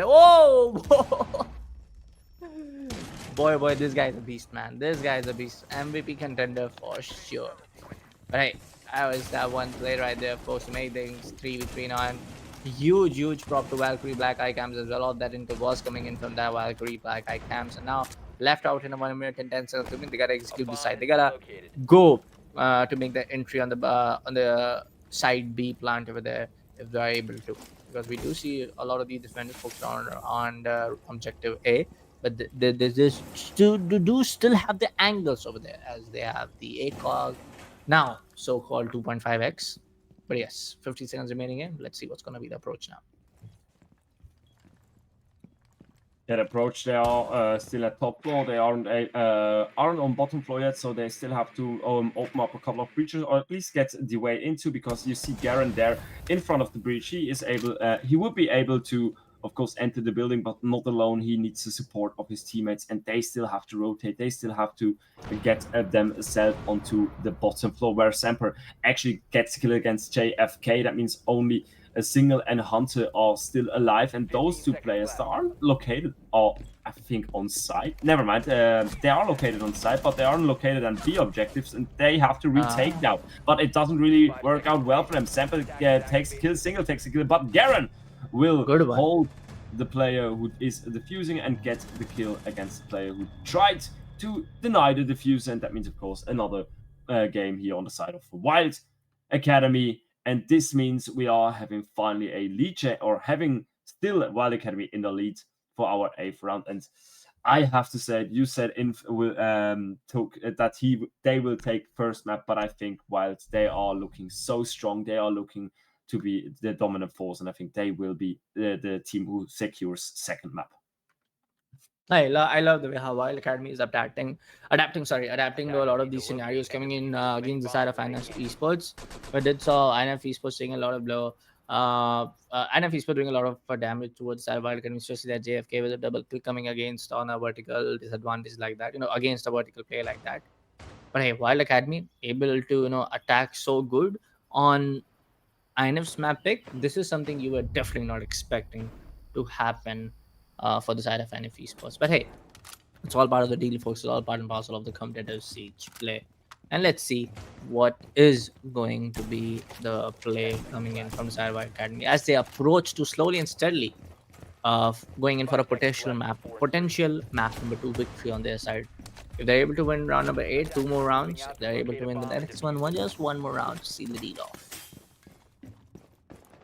Yes. All right. Round number 8 now ongoing. We are seeing. Actually, I didn't saw which objective we are playing. Can you, for me there?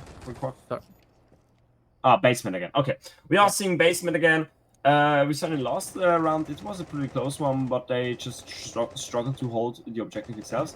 Maybe to try to not waste a lot of time at top floor. Wow, Santi, beautiful opening against Semper. They waited. They knew somebody's coming there, and Santi just waited till he arrived. All right. Yeah. What I did but I still want to finish to say that I think that in esports, INF esports, how you ever want to call them, that they don't have to waste a lot of time in top floor, that they just have enough players at bottom floor for this last couple of seconds, because in each and every round they played at so far on this side, or at least in our last round, they just hadn't enough manpower in the last couple of seconds. So maybe you just want to play a little bit more passive. Yep. And now things can get really, really interesting. Logic bomb getting triggered in. They have IQ to just take out all of the Legion gold mines, so I don't think. Okay. Hunter with the Legion goes on to take the side of Evan. There's gonna be a 3v3. Bernie with the answer back. It's gonna go for to hack on all of the present defenders camps. With that Valk camps combined, but they don't have Valk for now. Azami, Kaid, and Band left out, and that's going to be IQ to go down, as that's going to be Azami to go for the aggressive stance on the exosuits rooms stairs to connect onto that first floor. Left out in a 2v3. Now they still have time. They still have that chance to go and execute for the plant. But hey, that Kaid's shotgun is going to be gonna cause a lot of trouble for you, especially on those long range angles. Kaid's shotgun is way too powerful and close quarter combat and long range angles. Absolutely, this TGSG, of course, like the Boss G, it is a slung shotgun, and it just makes such a lot of damage. Now, 40 seconds to go. There's you have to drop down now. You have to again attack the objective, but not like in the last round in INF Esports now with more players on their hand. But BNC will drawing it out. It's gonna be Wylde now again with the upper hand, at least operator wise. It's just gonna be Santi on the Zami with the clutch. Is he able to do it? He has to rotate away, but he won't because BNC stands there with the SMG-12. And that means, ladies and gentlemen, Wylde will go for the extended lead. 2 rounds.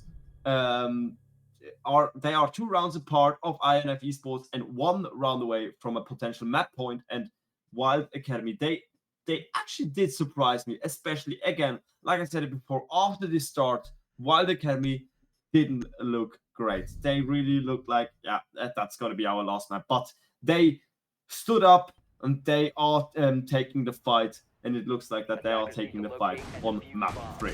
But again, 2 rounds before they are able to eventually say that. Yeah. I mean, I love to see this. Not gonna lie. INF Esports getting outplayed in their own map pick.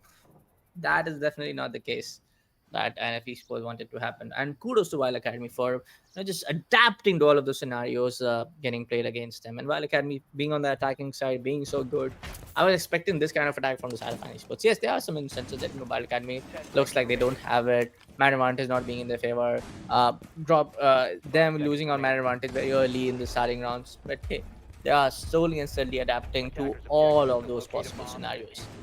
But now, as we approach round number 9, they have the chance to be on the side of making it a match point to just win out map number 2 and go towards the decider map.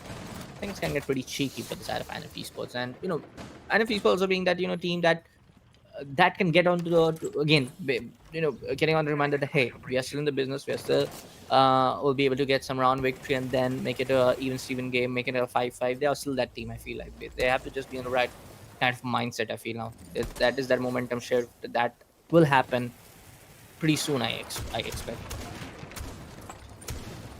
Absolutely. All right.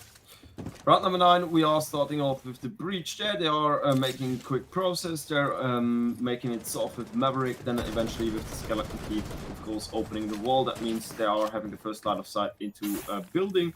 A little bit also of the objective, but of course, mainly onto Catwalk. So that means for the player on the Asami, yes, it's Asami who is playing on Catwalk. She will be under pressure on the other hand. They also open up the window into janitor, I think, or electric. I'm actually not sure how to which it's electrical, yes. So that means of course also smoke will be under pressure. So the first couple of work they did complete. Now we are having also the first entrance on the side of Twitch. Catwalk is clear. They destroyed the mirror window and they are playing it pretty fast, but it doesn't really work out for them because the player on Catwalk already down. That means 4 more players remaining on the side of Wylde. Never mind, it's gonna be 3 because there's a double kill on the side of Mirror. But it looks like also Maverick doesn't really get bobbed. They can't enter the building because they are playing so aggressive against Catwalk in a flawless round from INF. And it looks like that they did return from the dead and they are making a difference. It's going to be 5-4 scoreline. Wylde Academy, what just happened? Woo! Like I said, this is a difference of mindset. Trust me, man.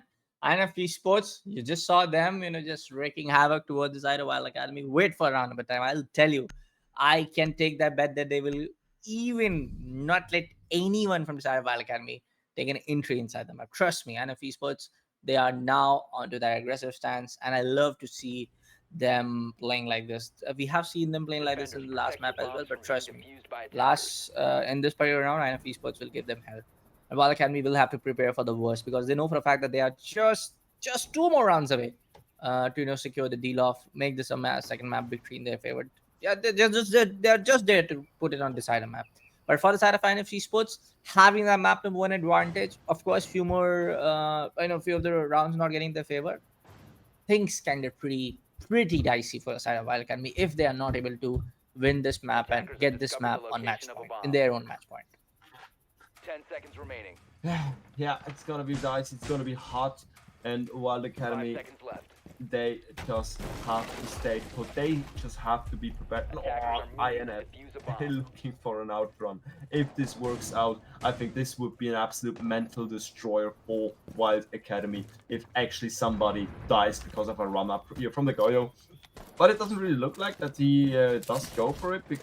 Maybe he thinks somebody saw him. Maybe he thinks that he already got spotted or something like that. So he will move back into the building. He will move back to the catwalk stairs and eventually go there to his first gunfight. On the top floor, we are having a vigil. We are having him in Rome. Of course, roaming in top floor isn't really... yeah, it's pretty hard because there aren't really that much of rotation possibilities. Or wait, I'm right now a little bit confused of the layout of top floor. No, never mind. Forget what I said. Of course, you are having many staircases. You have many opportunities to pop out and maybe get a kill. But it's going to be Garen with the opening frag taking out Legion. And that means Wylde with the first input in the game. What we saw in our last round, this can change in a couple of seconds. Let's see. It's going to be another pick coming in from the side of Zempa. And now things can get really dicey. While Academy being in the driver's seat now, being with the man advantage, making it a 5v2, putting on a potential match point stance, but still, a single with that shotgun can do wonders. We have seen that happen in this MG run, but now Zempa is going to take that double kill, and now it's going to be an unfortunate disconnect. But before that, it's going to be a 1v5. They know for the fact that Warden is going to be on the objective B. They have that intel, I guess, coming in from the side of Flores, but right now we just cannot underestimate, but we have to now say that was a down, not exactly flawless round, but yeah, that was a good try coming in from side of Warden. And now it's going to be side of Wylde Academy to be on map number 2's Night Haven's match point with a score line of 6 to just 5 coming in 4 coming in from the side of INF Esports. We do see the side of one of the players coming from side of INF Esports being on an unfortunate disconnect, but boy oh boy, this is going to be a wild ride. If Wylde Academy is able to make it in a 7-4, a classic 7-4 scoreline, means that yes, INF Esports not being able to win their own map pick, and that is the storyline, folks. Wylde Academy not able to win their own map pick, that was bang. Second map, Wylde Academy is able to win on INF's map pick. It's the same scenario, but vice versa. And we will go on deciders. So Chalet can be anyone's game. Wylde Academy will put out some, pocket strats, or maybe just the side of INF Esports just being too good at winning their gunfights, being on that over-aggressive stance, actually. So yes, I'm looking forward on how this entire second map and third map can pull out from anyone's side. Yeah, absolutely. And Bullets, I know it's pretty late at your side of the globe. Are you still ready?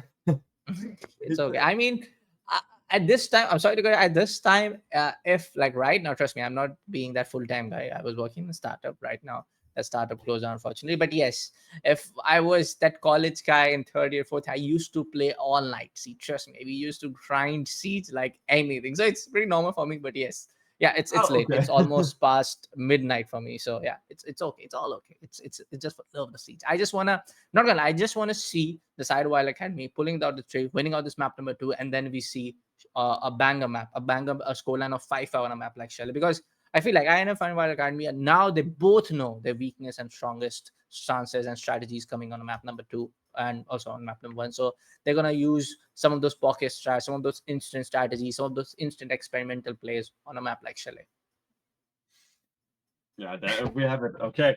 That means, of course, we are confident that we are going back to Chalet. That means, yeah, I would also predict that because while it's just looking to so strong, but we still have to keep in mind we are having right now a bigger pause, and we all know a pause in Rainbow Six, a pause in competitive could cool down your, I would say, your small game or your game, but in this case, I hope that it won't, because we are heading now into also into a small break. And yeah, we just have to see how it turns out for them afterwards. But again, for you guys, we are right back. But right now, we are having a small little technical issues or issues with the players. So we are heading into a small break. For you, we see you then. Till then, yeah.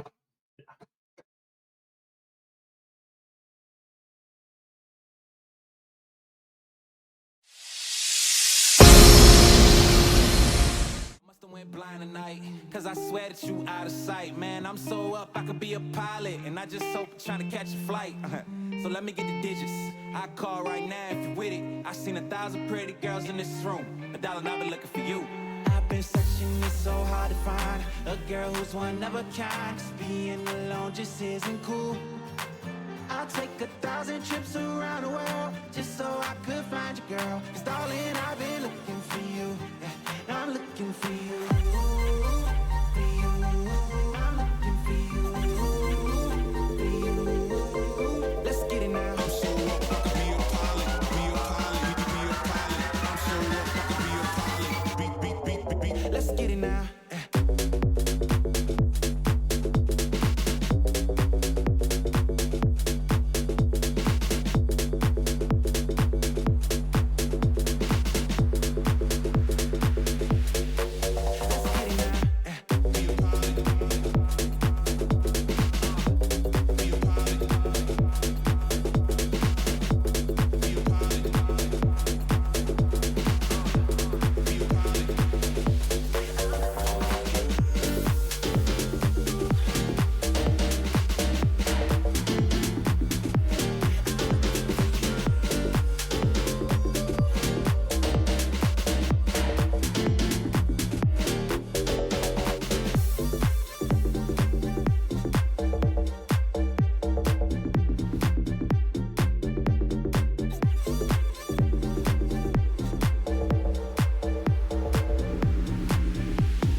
Well, folks, after a short break, we are back again at the Voltage League Season 4 switch stage happening in between the side of Wylde Academy facing the side of INF Esports. This is going to be map number 2, and Wylde Academy is right now on match point. 6-4 is the score line right now, folks. And let me remind you, as you can see on the overlay, kudos to our production team. 8-6 for the was the score line on the map of Bank, but that was the pick of Wylde Academy. Right now, it's 6-4 on the pick of INF Esports. Wylde Academy can potentially win this, but hey. Protext, over to you, man. What do you think? Who's going to be? I mean, it's pretty difficult because again, both teams now had a break from the game. This can recharge their mental, their mental wise in the game. This this is an absolute momentum breaker if a team is fired up. So I think really something to predict is hard. When we are just looking into the past, I would say Wylde Academy is absolutely able to get this one round. But again, this was me talking before this long break. Now, round number 11. We are heading into bottom floor. Bottom floor is I would say, pretty strong defensive side. So if Esports is able to get this, we are going into overtime and everybody's game is there again. But yeah, if they don't, again, game is over. Let's see, man. I don't know. Maybe we will. We'll have to just wait and watch. We just have to wait and watch what's gonna happen. Defuse that particular C4 is gonna get destroyed, but a vertical kill will be coming in anyway. For now, that's gonna be the side of bot and delete on the side of Sneak. And one of the key players, though, we did saw Sneak bouncing off the kills here and there, and yeah, that's gonna be reacting in the chat as well.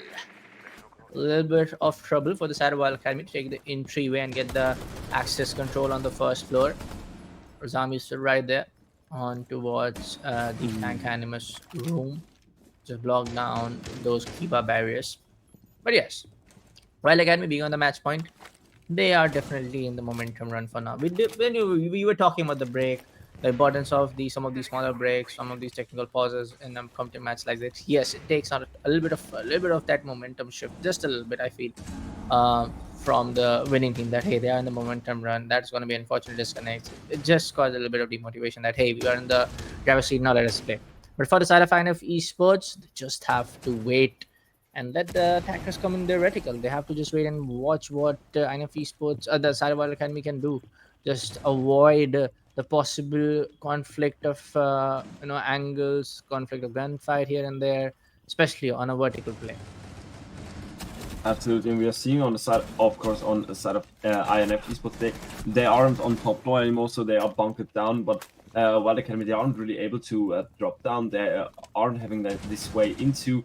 Yeah, this will be one of those again, really fired up last couple of second pushes where everything can change just again in a couple of seconds. Now single first against Semper, Garen gets a kill, Ramsey gets a kill, Hunter gets a kill, Single gets a kill, Evan, and like I said, 2-1 situation. Wylde Academy, one more player, that's gonna be Single.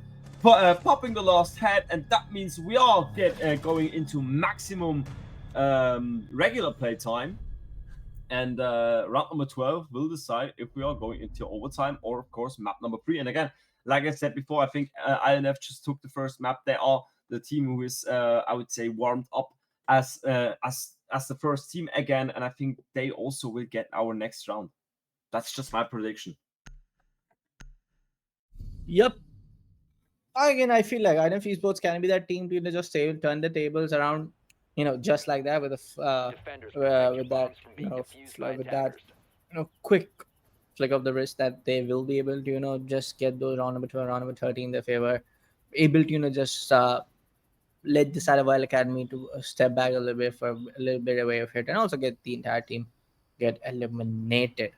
But yes, when we talk about the side of Wylde Academy, they take a lot of time to adapt. Yes, they do adapt. Yes, they do show the side of INF Esports that hey, we're still here, we're still in the game. But in a situation like this, I'm not really sure, man. INF Esports are, when they get a chance, they just drop the entire Wylde Academy roster in just matter of 10-15 seconds. They're in the side, they're in the objective, they're able to do wonders. When INF Esports are in the side of defense, they're able to just hold their angles pretty quick, pretty smartly, pretty not quick, but pretty smartly, pretty aggressively, and they're able to do the trick.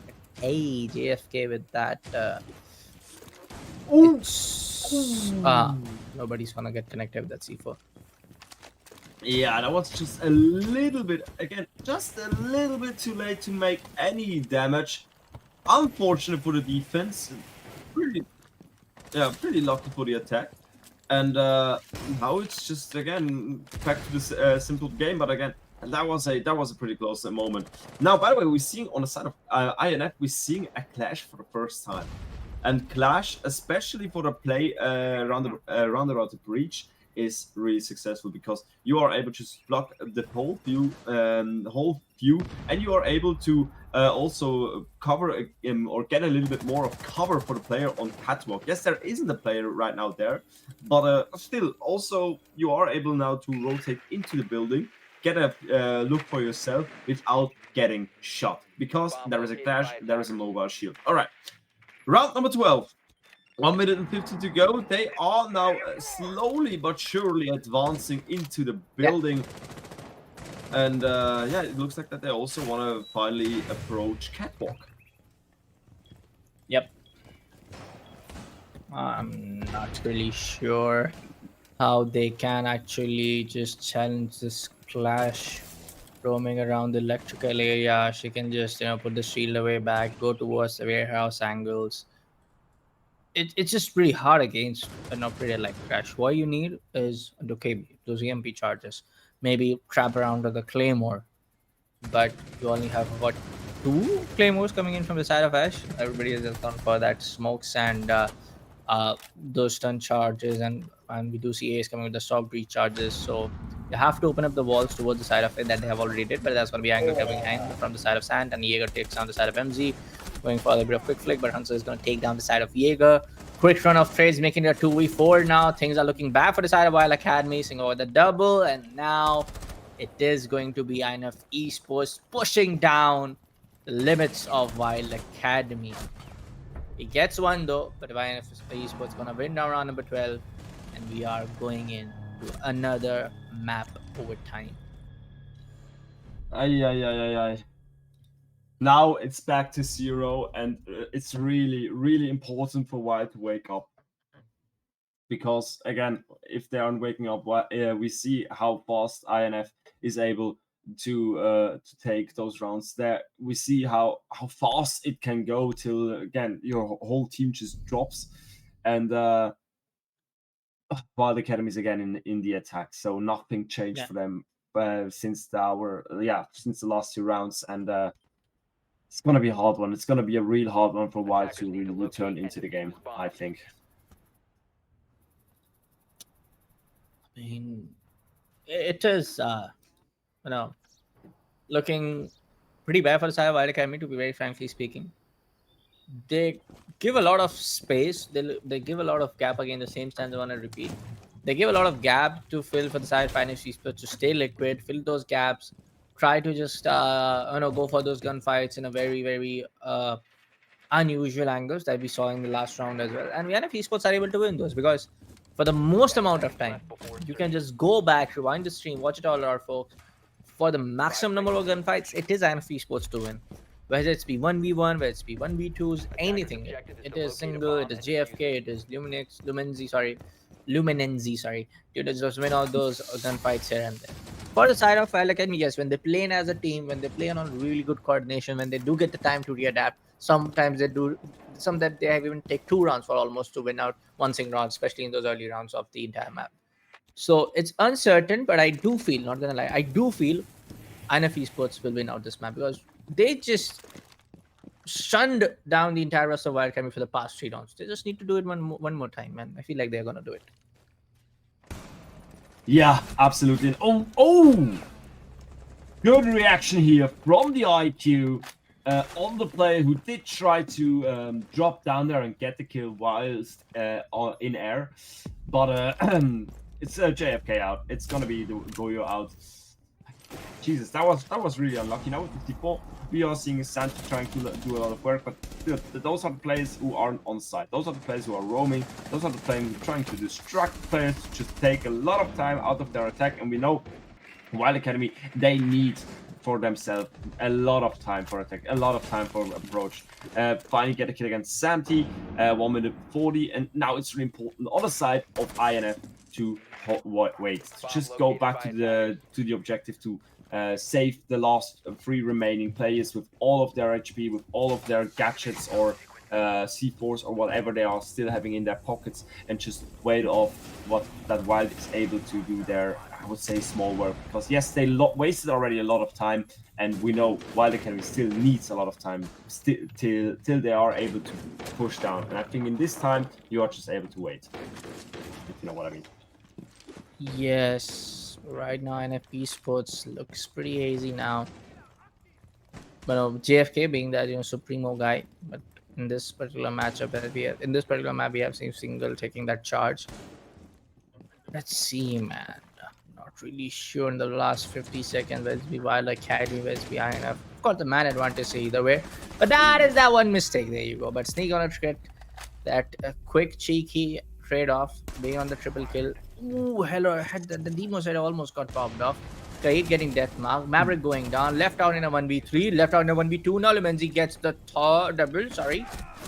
But as he gets approached from behind, Wylde Academy finally takes down the round and the second map in their favor. Sorry, round number 13 in their favor. I just said it too early. I'm really sorry. That is going to be overtime match point coming in the way for the side of Wylde Academy, resultant in a 7-6 score line. They just need to put one more round, one final nail in the coffin to win against the side of INF. But if not, like I said, I feel like again it is still INF's chance to win this map and secure the series. Let's see what's going to be the play for The the thing is, entire team.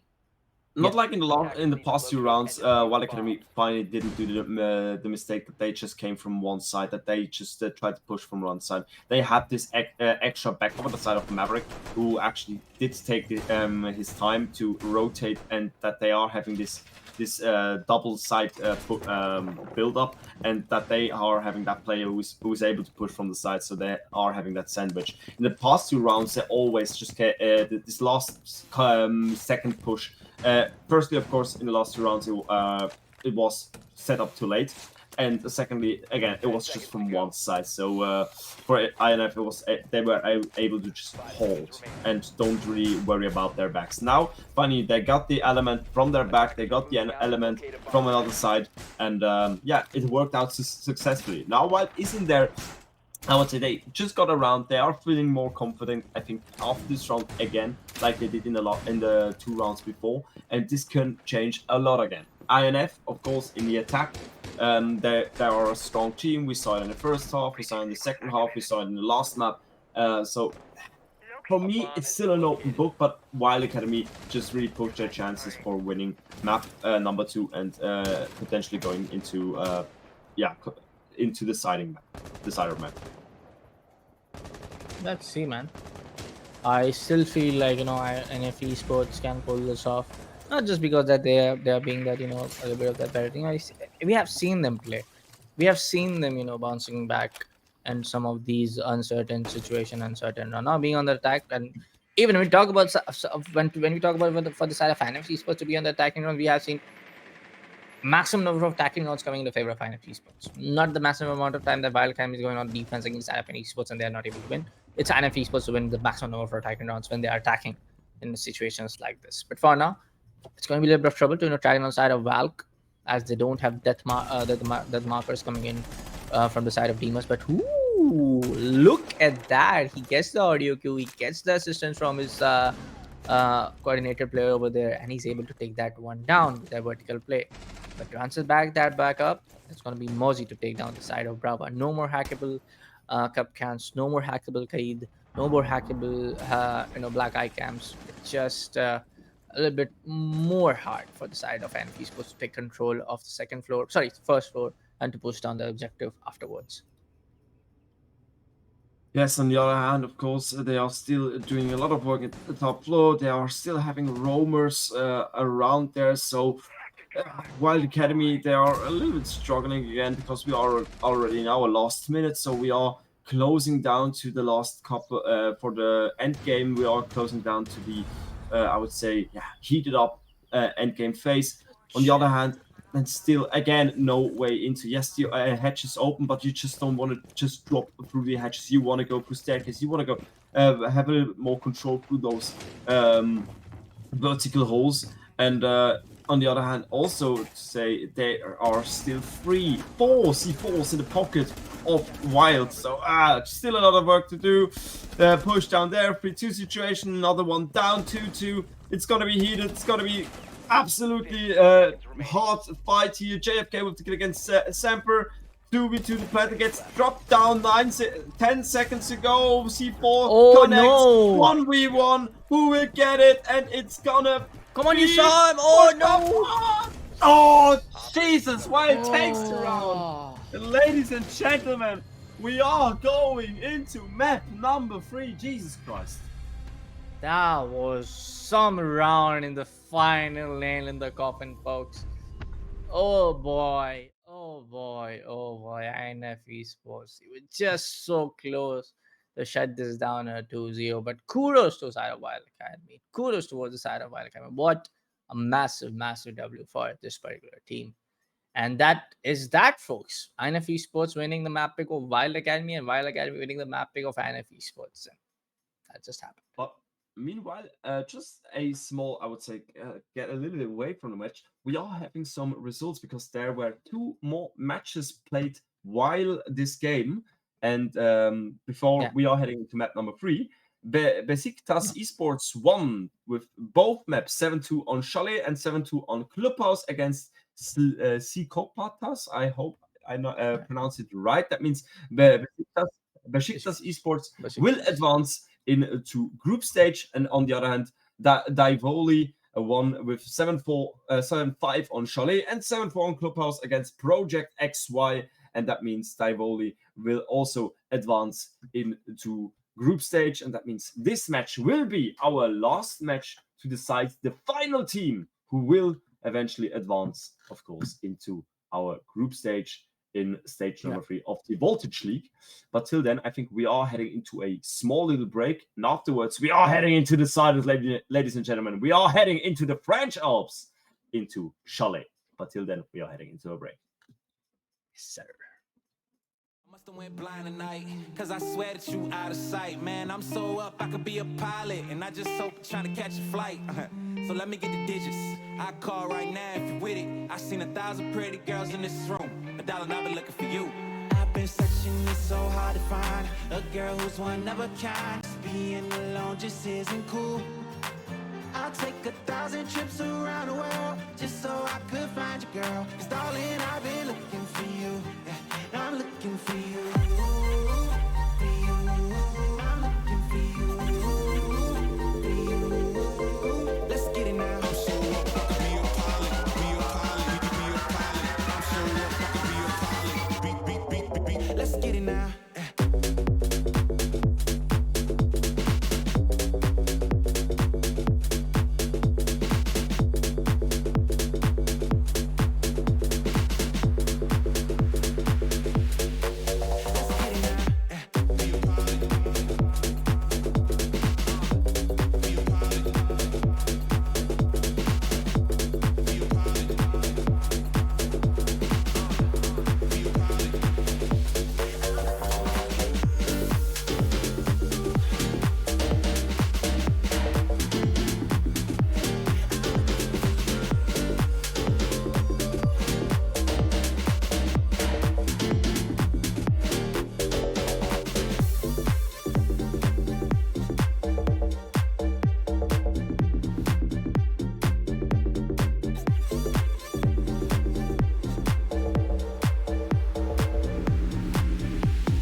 Well, folks, we are back here again at the Voltage League Season 4 Swiss stage happening in between the side of Wylde Academy against the side of INF Esports. Don't get confused by the map scoreline over there, folks. It is 1-1 for both sides. Wylde Academy with the second map victory, and INF Esports able to seal the deal off in the first map of Bank. And one strange fact, if you're joining right now on the broadcast, that every one of the teams were able to win on opponent's map pick. That was not on their own map pick. And that is the interesting fact because the third map is going to be Chalet. Protext, over to you, man. I mean, you are the guy for Chalet. I mean, tell us what kind of strats we can expect, what kind of orbital brands we're going to see, and who is going to be victorious and, just marching the victory flag on map number 3, the decider map. I mean, uh, the thing is that the team who will be successful is the team who will get more more defender rounds, because we know Chalet is an absolute attacker map. That's, I would say that, or at least in the beginning it was. Now, of course, it's a little bit more even out, but if you are really strong in the defense, you mostly don't have to do a lot of work in the attack. And of course, Chalet is also a map you can't really bunker down. You always have to play over 2 floors. You always have to play with the top floor. If you play top floor, you of course have to play with a roamer. You have to play with in the beginning with a library or museum. I'm actually not sure how it's named, but yeah, you know it. Yeah. All right. Right now, I actually have no stream. I don't know if we are on it. Yeah, we are back. We are back. Oh, okay. Yeah. All right, and we are now with our bands. Interesting bands, of course. Beginning with the Brava band. I think Brava is, we really saw her a lot in the last few rounds in the last 2 maps. Of course, on the other hand, we are having Ying ban, Valk ban, and Kate ban. All of them are pretty self-explaining, but I think the Brava ban is a little bit more a target ban. Yeah, completely agree. That Brava is a complete target ban coming in from the side of the team. But talking about the side of Brava, we did saw it is more of the fact that Wylde Academy do actually go for the the trap based operators, and they actually just try to just win the maximum number of rounds, trying to just utilize all the tribal operators.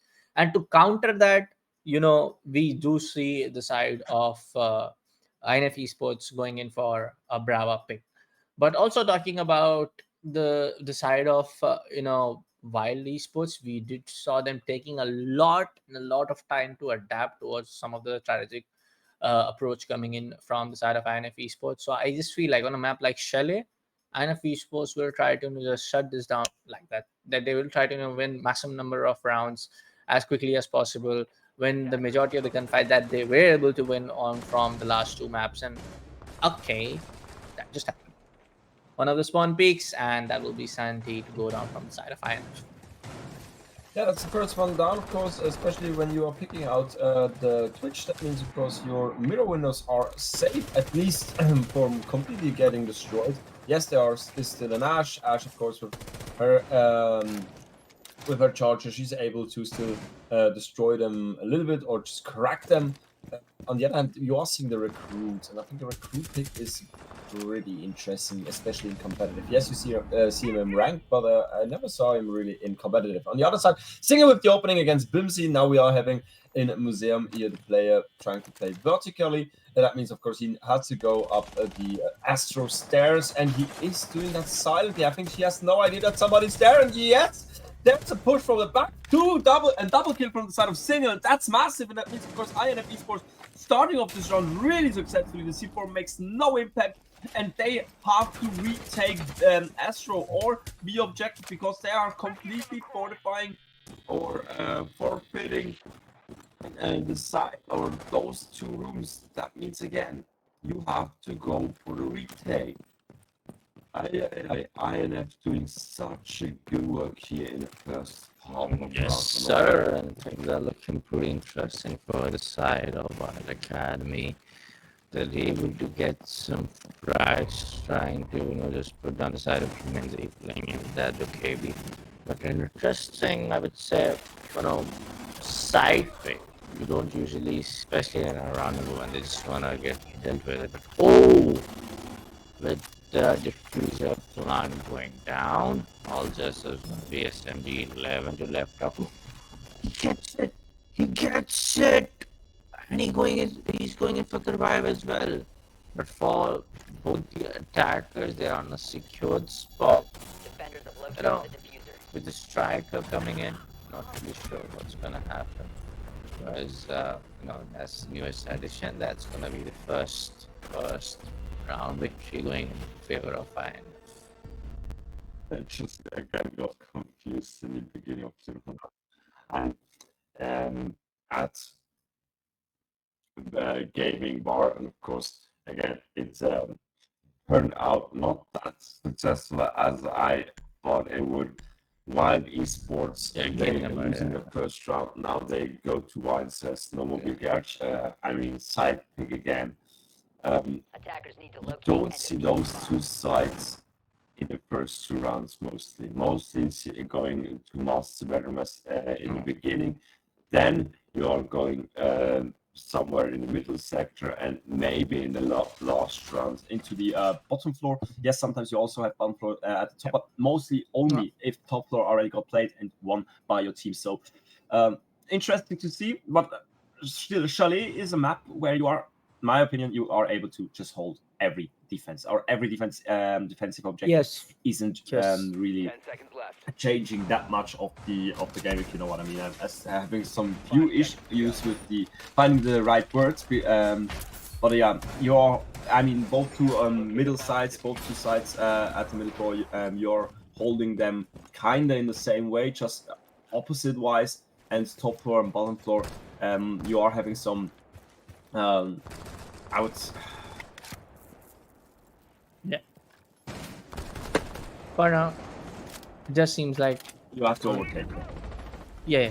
No, Okay. I'm All right, round number 2. We are beginning pretty slowly. Of course, on the side of Wylde Academy, you are actually holding up the whole building, so you have to completely clear it with players at the top floor, with the players in kitchen.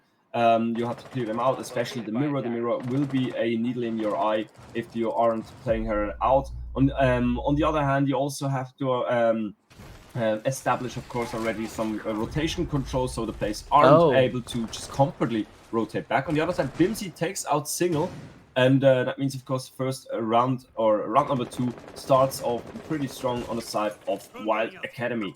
You are taking out the Ash, you are taking out the top fragger. Oh, strong C4 with a kill against Lion. That means no more EE1Ds are in the hand of the attackers, and only 3 more players are alive. And those players are a little bit stuck because, again, all 5 players, they didn't really lost ground. They didn't really have to fall back or took any damage. No, it was just Wylde Academy right now dominating in this game. And I don't know, Bullet, you are right now muted. No, I'm really sorry. Apologies, but I'm here. I'm here. Right. But I was still speaking on the main broadcast. But hey, there was something going with the stream. But anyways, we do see the man advantage being on the favor of the side of Wylde Academy. But for now, the things can get changed. They are trying to maybe push down from the side of the hard breach from coming in from the main wall. Well, let's see what's going to be the entire approach in the final 50 seconds as I speak. 2 of the attackers, Ram and Thermite, all towards the stadium snowmobiles, trying to make their way towards the objective B, going in for the stun. But how are you going to block that blue angle? And that is going to be one challenging part. But there you go, the angles comes up. Oh, missed a few of the shots from the side of the SMG, but JFK drops down. He takes out Garen. He is in a very good spot now, but left out with just 1 player now. Ram is going to be the guy. JFK in a potential 1v4 clutch. Seems hard. Pretty hard. Absolutely. Yes, he already has 2 kills on his shoulder, but again, and of course also with the R4C, but 13 seconds, it's more than a half team still left. He gets JFK, Evan though, for the first kill, but now 6 seconds, he walks into a close quarter, and there's the pump gun, filling him up with those small bullets, and that means 1 round also on the side of Wylde Academy, both scoring 1 round, and that's for the first time we don't see INF leading with 2 rounds. Yeah, that is for the first time in the last 2 map pokes that we do see Wylde Academy getting the second round victory, not letting the side of INF Esports be on that reckoning charge that they just want to take that control now. But going in for the kitchen and dining, Tubera is a must pick, but combined with Bandit and Mute, that is some anti-breach strategies right there, anti-breach picks right there. They just don't want any of the walls from the main area or even for the side of the west main to get opened, I guess. But hey, man's gotta pick up those anti-breach and he's gonna do it. But for the side of INF Esports, still we do see Ash, IQ, Ace being in the play, but Kali pick, that is going to be interesting as they can, utilize Kali in the trophy room angle and also take the entry on towards the main lobby. Kali can be really interesting pick, combined with her gadget, destroy those heartbeat charges against the reinforced wall. So yeah, let's see how they utilize and operate like Kali in this scenario. Yeah, and of course, top floor now also for the first side.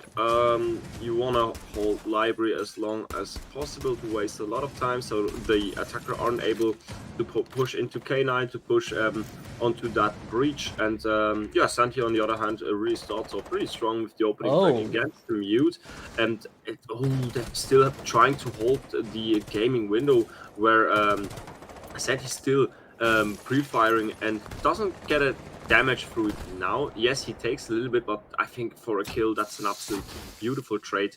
Now, in the first 30 seconds. On the other hand, interesting to see that there is so many utility up at the top floor. Yes, I know you want to hold it as long as possible, so they can't really go for this vertical play.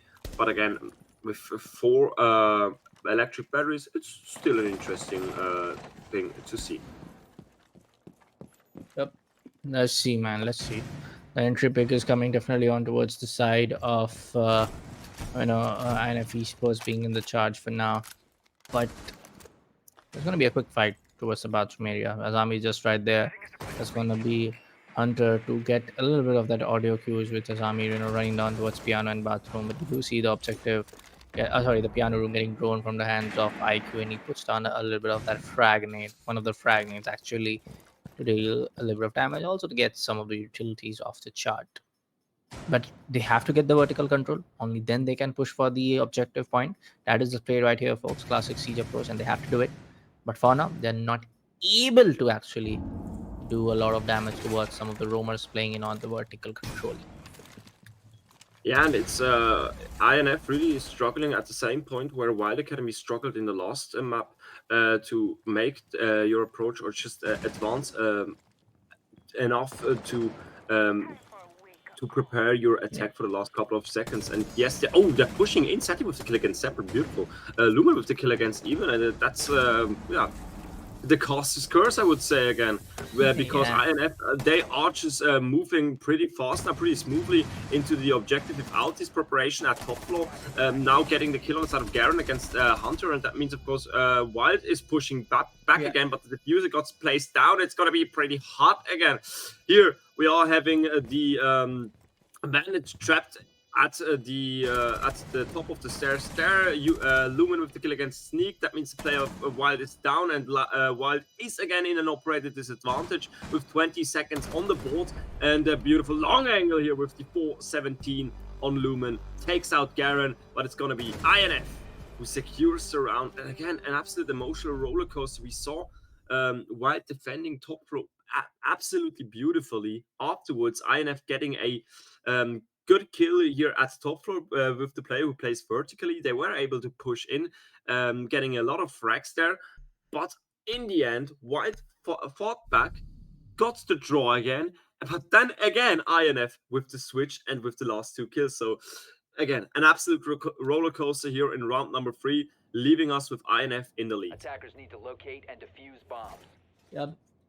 I mean, at this point of time, I feel like INF Esports will, just try to get many of the rounds as possible. The same goes for the side of Wylde Academy. But for the side of Wylde Academy, yes, the similar stance, which I said, earlier, protects that they take a lot of time to adapt to a lot of these attacking stance coming in from the side of INF. Whether they're aggressive, they are just being with the fast approach.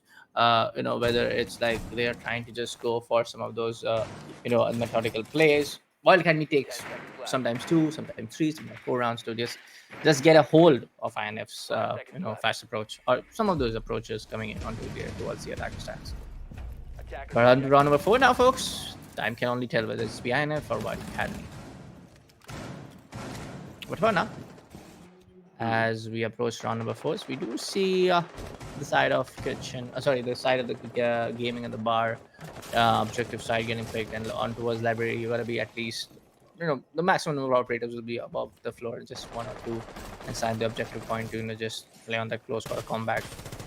But yes, on for the side of INF Esports, they just need to play for that intel, then go for that methodical gunfight and try to get the bodies down on the floor. Yeah, but I think in round number 1, it was where we actually also saw Wylde Academy in this defense, and they played with an active player back into Astro. So they do have now a small change, even though they won the last round, because of course they are predicting that INF is adapting to their last strategy, because like we see here, at least from the entrances, they are doing the same. They are having now a play inside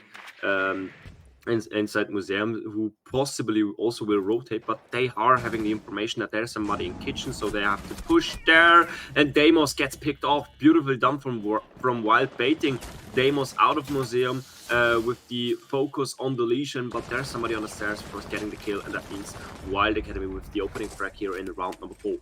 On the other hand, we are seeing INF also trying to entrance through library, but also struggling there because of a mirror window, because of the Azami, who is playing actively with her gates, with her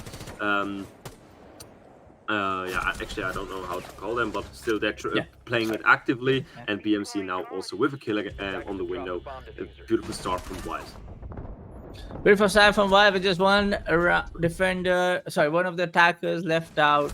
That's going to be a double kill coming in from this lad, and maybe they are finally able to adapt pretty quickly towards the methodical approach coming in from the side of INF Esports. And I love to see a scoreline like this on Chalet. 2 rounds in the favor of INF, 2 rounds in Wylde Academy, then 2 more rounds on INF, then 2 more on the Wylde Academy. This is look like a game of chess, and maybe just giving a classic example of football. Two goals for Wylde Academy, 2 goals for the INF, and this is gonna go all the way down. I feel like towards uh, overtime match point. I feel like this is going to be the case because Wylde Academy and INF both know that some of these unorthodox plays or maybe some of these fast approaches are not gonna be there, especially for the side of INF. They're being on the attack.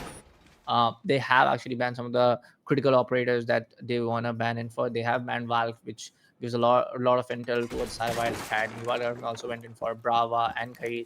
Talking about the side of Ying, yes, on basement, first floor objective, it can be pretty wild to use those heavy utility Candela, and combined with smoke, you can do wonders with Candela, wonders with Ying on some of those two objectives. But for the side of INF Esports, they are better at taking gunfights.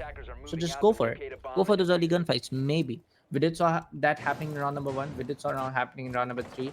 Not round number 3. That was round number 2, I believe, which they lost eventually. But yes, when they go for those 1v1 solo gunfights, whether it's be JFK, whether it's be Lumenzi, whether it's be single, they win maximum number of rounds when they go for the solo gunfight. So maybe just go for it. Try to experiment it around. But yes, that advice can be wrong because this is this item. This is not map number 1, map number 2. Experiment plays can cost you a lot in a situation like this. Absolutely right. Starting off the game, Evan with an opening frag taking out Hunter, taking out the recruit. Recruit, of course, a utility heavy. Oh, JFK and Santiago too. What the hell is going on here right now? So many kills in the first minute and leaving us with a 2-3 situation. Of course, INF now with the upper hand, and it looks like that each and every single defender player now back on the objective where the next action phase will take part because they are pushing over Wine Cellar, they are pushing over Garage. Oh, that grenade could be doing such a lot of damage, but there's nobody to retaliate. Never mind, JFK is there and takes the kill. One more player alive. That's gonna be the Warden. He is on objective. He tries to haul it off, but again, there's so many players again trying to push him, trying to hold him. Somebody could drop down from a hatch. This would make it even more uncomfortable than it is right now. He tries to rotate back into blue, but there's single, there's the drop down, and ladies and gentlemen, what a interesting and fast round we saw right now here from INF in the attack. Wow. Like I said, man, when it's JFK,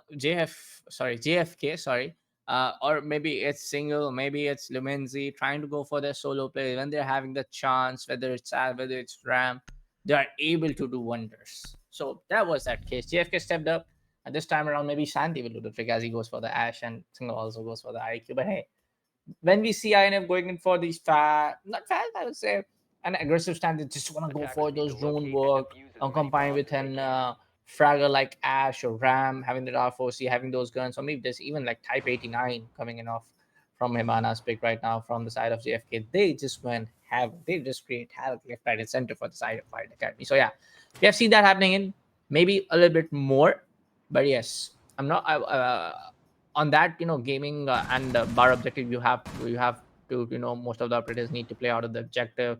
You just cannot be there in gaming room. There are a lot of potential, and even card of bar is also a little bit more safe, but not really the kind of line of objective that you will be in the site. There's only that one bar stock and the fireplace stairs area where you can just go around, play here, and there, but you will get eventually caught off, and attackers will push you and isolate you. That is an ugly objective. That is all I'm trying to say. But hey, as we approach the basement objective, yes, things can get interchanged. Maybe Wylde Academy can win this round. Let's see. Maybe too early to say. But hey, the same in fast approach maybe coming in as JFK opens up the Ram, the BG drone towards the main lobby to cause a bit of distraction. But we see most of the attacks going in for the backyard place. So yes, they will open up the main breach and then go in for the long angles or maybe a plant. But they have to worry about the clash. That is the main deal over there. Yeah, of course, it's a pretty primitive attack, a pretty with the head through the wall. But actually, it looks like they are giving it up pretty early because of the Tabaro, and yeah, and with no really a real opportunity to eventually breach it, because you aren't having that anti-breach deny in your hands. So there's not going to be a Kali, there's not going to be a Thatcher, there's not going to be a Maverick or anything else.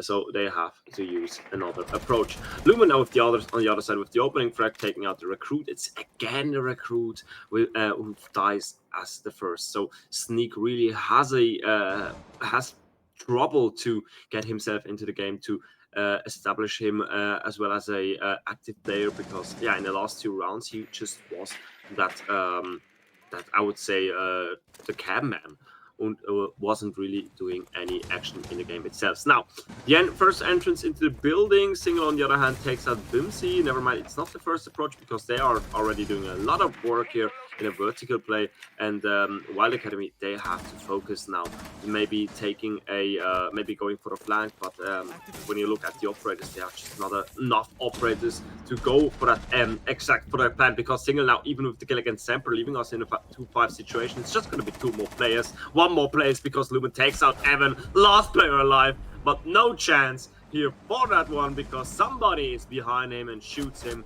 into the back. And that means, ladies and gentlemen, INF with 2 rounds in a row, leaving us with a 4-2 roll swap, and INF really looking strong again. And like I told you, INF is that one team. If they are in the driver's seat, if they are being that team who just want to go for those frags, they will go and get everyone down from the side of Wild Academy, and this is happening for the last 2 rounds. So yes, Wild Academy needs to break in the momentum right now, round number 7. If they are not, things will get Defenders, protect a your lot, bombs from being defused by ugly, attackers. as they are going in for the Bomb attack, and located INF by is being on attackers. that advantage, the 2 round advantage. So yes, they can do the same thing to you, even if they are being on the defensive side. Oh, well, giving them a little bit of taste of their own medicine. INF go for the gaming and bar room as their first defensive round objective. What Wild Academy also did. This is looking a little bit of rivalry happening in between these two. Yeah, this is definitely looking like it. Yeah, and also looks like from the strategy wise, 10 we don't seconds really left have before a lot of insertion. differences there with the mirror, with the gadget setup. 5 seconds left. It's just looking like at 101. INF says, yeah, Attackers are you heading tried out it, to we're defuse gonna the do it bomb. better. Yes, exactly. Let's see, man. Things can definitely uh go right for the side of INF, because right now they are in the driver's seat, being with that man advantage. But let's see. Maybe too early to say. But for now, talking about for the side of Wild Academy, we do see the Grim coming in. We do see Flores. Same a little bit of these operative picks from what we saw in the last round as well. And Flores can do a lot of these nasty tricks with those rotator drones as the objectives gaming guard. You can open up the Mira wall. You can also deny the Goyo canisters pretty early. You can also destroy some of those mute devices if you are able to get it pretty smartly. So yeah, Flores is definitely one of the smartest pick right there. But right now, Finca is on the snowmobile window up on towards that roof, that slight edge over there. Maybe she is going for a fast approach, maybe not. Let's see. Yeah, but also, the Omai really has to be careful, has to be worried about that K9 window, because again, there's no real player who could cover him from a potential entrance, because you see it already here. Zombie gets pretty much under trouble, but she's able to go back to the stairs. Oh, beautifully done, but What? oh, what the hell just happened? What the hell is just happening? Killing streak, one of the one is with 2 more players alive on the side of Wylde and 3 more players on the side of INF. What happened? I don't know. I know Bumsy gets one. JFK goes down, makes the 2v2 now. Now it's going to be Grim and OKB, two of the most uh, utility based operator that can give you a lot of intel. One of the logic bombs still left, one of the B Kawaii launchers still left out, and logic bomb is going to get deployed. She knows a little bit of that intel where some of these defenders are exactly upon. Going for a little bit of MP charge. He knows. I think it's understand its position now. 1v2 now, yes, they can get the Mira. But a DMR against the Vector, not really sure who's going to win. But that's going to be the victory coming in for the side of Wylde Academy. A huge killing spree in the middle of the time period of the entire round, but a pretty good round for the side of Wylde Academy. Finally, we do see some of those changes happening in the momentum play. But yeah, kudos to INF Esports. The trade frag happening in on towards the second floor was something really, really good coming in from the side of INF Esports. So I saw the entrance at top floor, but the other entrance was just outside Yeah. itself. Or did they come through somewhere else as well? I guess they did also try to push from the side of Solarium. Okay. I did saw someone Attackers rappelling, need but to I'm not sure. locate So and did they defuse take as the many entry? I'm pretty bombs sure as they that can.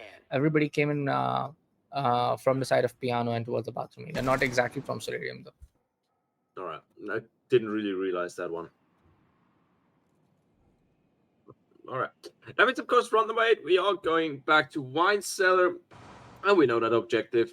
You want to open up that whole lobby floor if you want to open up the breach. If you don't want to go over main garage breach, then you have to go over wine cellar, of course, in the back. That means there maybe you want to take out museum, maybe you want to take kitchen to go also over the hatches as well. But especially, of course, it's just important to take out those roamers to just or utilize your entrance at the top floor itself. Now on the other side, we are having a spawn peak. Try on the side of library. In this case, it was Goyo, but he won't get any shots onto Deimos, onto the player who did try to go over or did go over helipad, and that means we are still remaining with 5 players on each side. Yeah, on the other hand, we are having the defenders who doing their last preparations, opening up some glasses, so they are getting more intel, getting more voices, and of course, in the front, or at least on the attack, we are having the first things they did now also in the attack itself. That means they did open up the main breach, otherwise they still have to do the work to make their entrances into the building.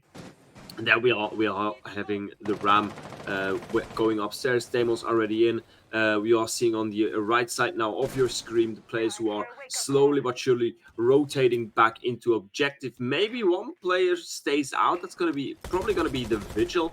Because Vigil, yes, you can play on the objective, but he's just not he isn't the operator for that. Vigil has been targeted by Demos, but he can still get out by using the RC7, and he's just gonna use it at the right time. But for now, yes, Vigil is gonna be a really, really that one operator can trouble you a lot. We did saw him just being that really, really good player in the first map as well. When Lumenzi was playing, even JFK was playing a little bit too. So Vigil is definitely one of those operators that you need to take care of pretty early in the round. And for now, INF Esports have done a pretty good job to just let Wildcami step back a little bit, not let them taking a huge map control towards any of those one particular directional side. But we do see the side of Nomad coming on the way. And Vulcan Connector goes down. He needs to step out a little bit. But hey, trade fire is gonna happen. But no, that was picked through that wall. 50-second left. INF dropping down bodies here and there. Making it a 2v4 now. They know certain locations. So a lot of these intel is getting conveyed from those default cameras, I suppose. I'm not really sure though. But yes, Vigil is down, but not out. He's going to be in DBNO state. That Kelkan gun confirmed on towards West main entrance if Thermite is going to walk past. And that's going to happen. Making it a 2v3 now. 2v3 now. 25-second left on the clock. Vulcan's canister is going to get marked upon. Goyo is going to use that. Taking a drop down towards Hatch, making a 1v3. Wylde Academy. That is going to be a bad state to be in now. And that's going to be INF Esports to win out this particular round of round number 8. And there's going to be a small pause also. Yeah. And that means, of course, INF Esports extends the lead again with 2 rounds for them. That means there are 2 more rounds away from a potential match victory. Of course, we aren't talking anymore about map victories because we are now already in the side of the map. Our first map was banked map pick on the side of INF. who got 1 on the side of INF. I mean, it was the map pick of Wylde, who got 1 on the side of INF with an 8-6 victory. And of course, our second map was Nighthaven Labs, the map pick of INF, who got 1 by Wylde Gaming as well with an 8-6 victory. So map pick number 3 is the cider. It's Chalet, and maybe we are having another 8-6. I'm not sure, because INF really looking strong, looking much stronger than Wylde. Yes, we already we did already talked about that on Nighthaven, but I mean, again, this can change so quick. So I think this game still is an open book. Yeah, still definitely. So there's going to be an open book that can be a victory storyline in the end for the side of Wylde Academy, maybe, or maybe a victory storyline getting in the favor of none other than the side of INF Esports. But looking at the way how Wylde Academy is playing in the last few rounds, couple of rounds, not really in charge on some of those situations, but yes, they are able to capitalize on a lot of those gaps getting open from the side of INF Esports. They are just able to adapt to some of those situations really quick, but not changing the entire statement which I give, that they are able to adapt to certain situations, certain momentum plays, taking a pretty long time. But yes, INF Esports are doing a pretty good job. They're losing few, winning few, and the scoreline is 5-3. 2 more rounds, and they will be able to win out the entire series in their favor. But yes, we cannot underestimate the side of Wylde Academy, because we have seen them bouncing back on a map like Nighthaven, which was the pick of INF Esports in the end. So yes, INF Esports just do not need to, I would say, just two things: not give the early man advantage towards the side of Wylde Academy, and just don't do silly mistakes. We have seen quite often. The thing on Wylde is right now we are having a player like Semper, one of those players who did a lot of work in the last couple of in the last 2 maps, but he wasn't able to really get himself into map number 3. He hasn't any kills right now. On the other hand, we are having INF really with a constant lineup. Yes, Hunter also only with 1 kills, but then you are having like Lumen with 7, Single with 8, JFK with 7, and so a lot of kills happened there. On the other hand, again, we are having more players with less kills, so it looks like that just Wylde has a little bit of trouble to maintain themselves into round number 8. Into map number 3. We are afterwards we are going into round number 9. That means, of course, again, Wylde Academy in. Let me restart again. We are having right now a small break. We already saw that same exact picture on Nighthaven, where after this break in INF were just so much stronger than Wylde. Than before this break. Wylde was that leading team, was that dominant team, and we have to see how it works out now in this map. Maybe it's going to be again INF who starts out stronger than Wylde. This would be absolutely crucial, but maybe also INF, Wylde will be now the stronger team after this break. We will see. Let's see. Not really sure about I would say for the side of Wylde Academy, if they were able to win some of these rounds, I'm pretty sure that INF will be able to get on to match point pretty easily. Not gonna take back that word, but Wylde Academy is not able to win a lot of rounds. Trust me, man. Wylde Academy is not being that team which we saw on the map number 2. They are struggling a little bit more compared to what we saw in the previous maps, or in the previous, I would say, overall players coming in. But yeah, not underestimate. We have seen this Wylde Academy being in the charge for the last late rounds against INF Esports, not IMF. Hey, this is not Mission Impossible. Come on, INF Esports, own map pick that was Nighthaven. So let's see what goes on, what comes around. But for now, I feel like yes, INF Esports can be that potential team to win on the map number 3, which is going to be Shadow. Yes, absolutely. All right. Round number 9, we are back into game. We are back into action phase, and we are back with the first kill. Garen takes out Santi. Santi a little bit too confident going for the run out, and gets punished immediately. And then it's of course Wylde with a strong start here, taking out the Melusi, of course MP5. We know it, one of the strongest map weapons in the hands of the defenders, now not able anymore to play. On the other hand, we are having a pretty direct approach. Never mind, not a pretty spread out approach on the side of Wylde again, trying to enter behind the museum. While Lumen takes Bimsy and Sneak, by the way, takes Lumen. That means refrag there. But yeah, again, Wylde doesn't really chooses not the direct approach over the windows at Bar Gaming or at Library. No, they are trying to go over the southern side of the building. Yep. For now, we do see the side of Scent and Lumens goes down. Lumens, one of the top fragging Supremo in the entire team, but that's gonna be Bimsy also coming in from the side of Wylde. Remember, not able to get some of those opening picks, I would say, that we might expect from a player like them. That he did a pretty good job on map number 1 to just get some of those cheeky roamers roaming here and there on the top floor on towards the map of Bank. But for now, 50 seconds left on the clock. They have to make their way inside the objective as well and to go and start off the plant. But that's going to be one of the kill coming in from JFK, and one of the nasty players. JFK is still alive. Single can get revived. Yes, he will. But Lion is just coming over there. Can swing by, but he's looking all the way up. They get it a 2v2 now. 25 seconds left on the clock. Mira with 20 HP. Roaming down, but nah, not gonna happen. So he gets one, makes that 1v1 now. 20 seconds left on the clock. Zemp against the side of Hunter.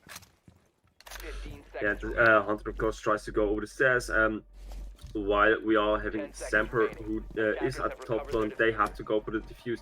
Defusing takes 7 seconds. That's 7 seconds for Hunter to get the kill, and he will. And that means, ladies and gentlemen, boys and girls, we are having the first match point of today, and it's gonna be, of this map, and it's gonna be INF for this map, who will be the team who has now 3 rounds in a row the chance to take it all home and advance into stage number 3 of the Voltage League. Yep, sir. And things are looking pretty interesting for the side of INF Esports. They are the team to be on the series match point for this match against the side of Wylde Academy, and they know for a fact that Attackers need to they can locate actually and eliminate a defuse team like bombs. Wylde Academy, which is causing a lot of trouble. A team like Wylde Academy, which is able to win against your map, you are able to win against on their own map pick, Attackers and then Wylde are Academy locating is a bomb. able to push down the entire second map towards the last freaking overtime match point. That is one thing that you need to take care of. That is one single team. But yes, that round number 9 did went into the favor of INF Esports.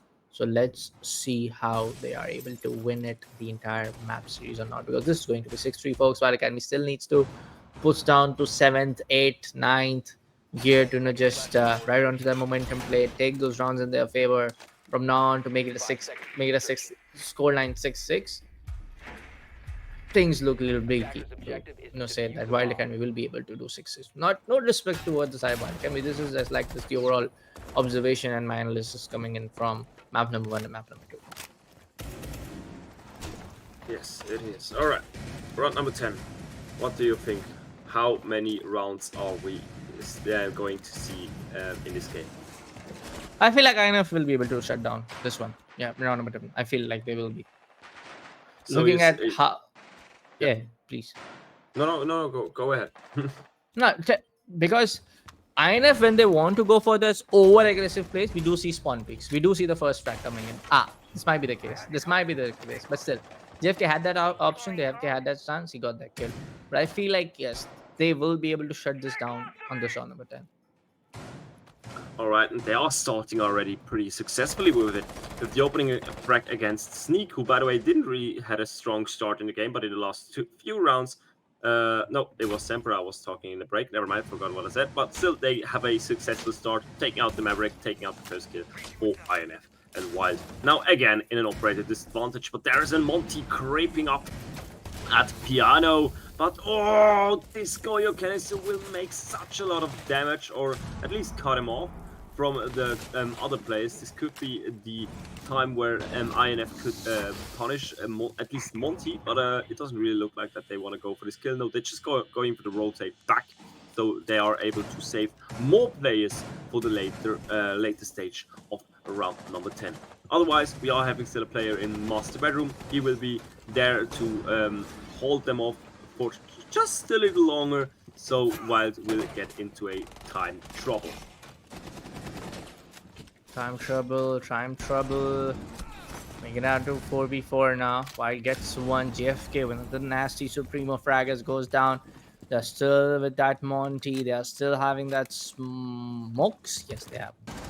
And with that EMP, I think kind of pretty interesting. But to just win out against Tubaro's Zoto canister, that's not going to be trouble because there is no Zoto canister left out. But to win out in a West main scenario like this, you have to take care of that Azami. A little bit of that cheeky play. Garen takes one, Emperor takes another one. Make it a 3v2 now. So the odds are still in the favor of Wylde Academy. But for the side of INF, they have to just take care of Monty. Trust me, they have to just take care of the Monty. But they are no C-post left. There you go. Garen gets one more, and they left out in a 1v3 now. That's going to be single. So yeah, the Mirror is going to be the last player. She tries to clutch it out, but it's BMZ with the MK14 here at a long range, and of course, you know it. A DMR is just the better weapon when it goes for long range gunfights, and that means we are still one more. Wylde is surviving one more round, and that means they are two more rounds away from a potential potential overtime. But again, INF, we know it. This team is not a team who really gets much into a. I would say, I think they're not gonna get so far, but maybe one more round on the side of Wylde. Who knows? But I think Wylde will finish it. I mean, INF will finish it before we are heading into overtime as well, like you. Let's see. I mean, I did say, man, that that will be his INF round, and they will result in a 7-3 scoreline, but that didn't happen. So yes, we have to just wait and watch how things can actually turn out for the side of Wylde. Will they able to make it all the way to 6-6 to make it a match point towards making it to overtime and then taking potential overtime match point? Let's see. Yeah. Otherwise, we are going to Snowmobile Garage. We already saw that objective course today a couple of times. What's going to happen is that INF will hold off the other two floors as well, but like they did in the rounds before, they will rotate eventually back and trying to just, again, cut them off, hold them off from the vertical play, holding off from the complete map control with another spawn peeking on the side of JFK. Last time he tried to do it against Helipad. Now it's more onto main road, but it looks like that no one of Wylde Academy really tries to take this way and walk into the line of sight. That means there is not going to be a spawn peek kill for INF in this round. On the other hand, we are having already the breach open, so like in the rounds before, they are doing fast work at main breach, they are doing fast work at snowmobile, and round number 11 takes just the usual course like it before. Yep. Let's see, man. I would say that things can actually get changed towards the side of INF. I still believe in that team because we have seen taking majority of the gunfights in their favor. Of course, few of the rounds are definitely not coming in as expected, but yeah, Wylde Academy doing a pretty good job of making us casters wrong with all of those nubs and inflation. That's how you want to play, man. You want to let everyone know that, hey, you're on the back end, you're not able to win majority of the runs, and you want to come up with a round like that, which we saw in the last round number 10. As you approach round number 11, folks, few of those shots are going to get missed, but nah. It is going to be the Korean versus the Korean operator, and that's going to be a victory coming in for the side of the KB. Gunfight victory coming in for the side of the KB. Lumens is going to be out, Goyo and Legion are still in, and JFK is going to be the Goyo guy. He herds it. He herds the side of Ash. Still not going for the Vulcan canister. He wants the Ash to come deep down towards the stairs and then pop off that Vulcan canister's flames. Absolutely last minute, and they are going up for the potion. It's going to be Bimsy with the kill against Santi for the 5-3 situation. Beautiful done there. That means, of course, the lead cutter will get a little bit more Stretch Sneaky with a kill, Zapper with a kill, one more player, and flawless round from Wylde. Oh, What the hell nice is one. going on? Wylde is coming We are back going overtime now. round after We are going round. overtime. We are going overtime? Now I believe in Wylde. Yeah, we are going. I feel don't like, know. Yeah, yeah. I was saying INF all the time now since last 3 rounds, but now I feel Wylde Academy, they will make sure that will go overtime. Trust me. You know what's creeping up? Yeah, tell me. Something named Castle Curse. I don't know. Like Yeah, it is. Yeah, it is. Yeah. It happens with all the time. Trust me, man. yeah. I No, do. I'll be honest. I don't get a lot of chance in my own region to cast Rainbow Six, but it's the same case with every other title I cast. Trust me, it is the same case. I say that hey, this particular team are gonna win the next 2 rounds. It happens completely vice versa, and I even get trolled for it. I even get DM'd by the players. Hey, bro, please don't speak up my name. There's a word in my native language called panoti, and they call me that. So yeah, and that means bad luck. So yeah, there are some instances and some of those other titles that people have actually specifically said to me that hey, this is not like a hate or something, that they have just said hey, in joking manner, or just say in a fun man, hey Bullet, just don't take our team name, we don't want to lose today, it's our bad luck today, we know first, so this is happening, this is that, please don't take it, say that hey, you're gonna win, that team A is gonna win. So yeah, it happens. Like Caster Curse is definitely very very real for me. Trust me, it's very, I just jinx the teams. It has, last time it happened in Rainbow Six Siege pretty extensively was we were doing Ubisoft's South Asian League, and that was the pro league for our own region at that time, back in 2022.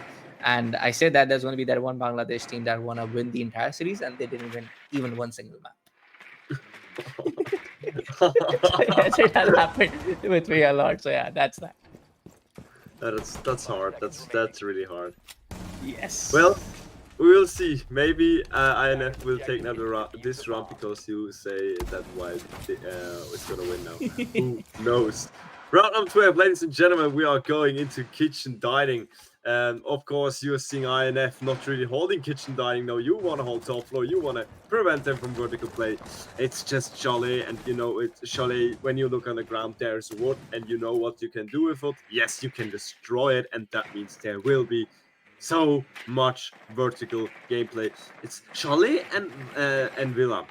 And those two maps are just, I think they're 90% wooden floors. I don't know. But yeah. Even Meanwhile, Border. yeah, Border. Yeah, Border as well. As well. You're right. Yeah, coming back to this particular round, flow side will be a pro round, but 12 still match point for the side of INF. It's 3 match point for the side of INF. Esports were able to win this particular round. They are going in to eliminate the side of Wylde Academy from this voltage league, from this Swiss stage. Apparently, we're out going for the Zota canisters, gonna freeze up the aqua thermal charges. If anybody just know, they kind of both works on the same electrical technology as the game lore suggests, if I'm not wrong. Zoto canister freezing down the water elements, aqua thermal using the aqua thermal charges. Aqua means water, but hey, that's that. 135 seconds left on the clock. 5v5 now. Things can go anywhere around, folks. It's do or die for the side of Wylde Academy. They have to make it to 6-6 if they want to still remain alive for another round. Fight for another round, not fight for another day. Or fight for, I don't know. I'm bad. Die another day. All right, we are having a shield pushing in. Gary with the opening, taking out Sandy 5-4. Wylde is starting off strong, or at least successful. But again, they aren't on this floor they want to be yet. But they are getting another kill. 5-3. Sneak takes nice. JFK. Onto with the kill against Sneak. 4-2. It's looking pretty gnarly for them, and the rotate back doesn't work as well. That means, of course, it's going to be single for as the last player alive, and he has to hold 3 players and a shield wall. Not sure about the shield player, but not sure about Garen taking out a single as he goes for it. And like I feel like, yes, I told you, Wylde Academy will take this down to match point and overtime. Sorry, and it is. As we proceed down through round number 13 overtime rounds, folks, this can go anywhere now.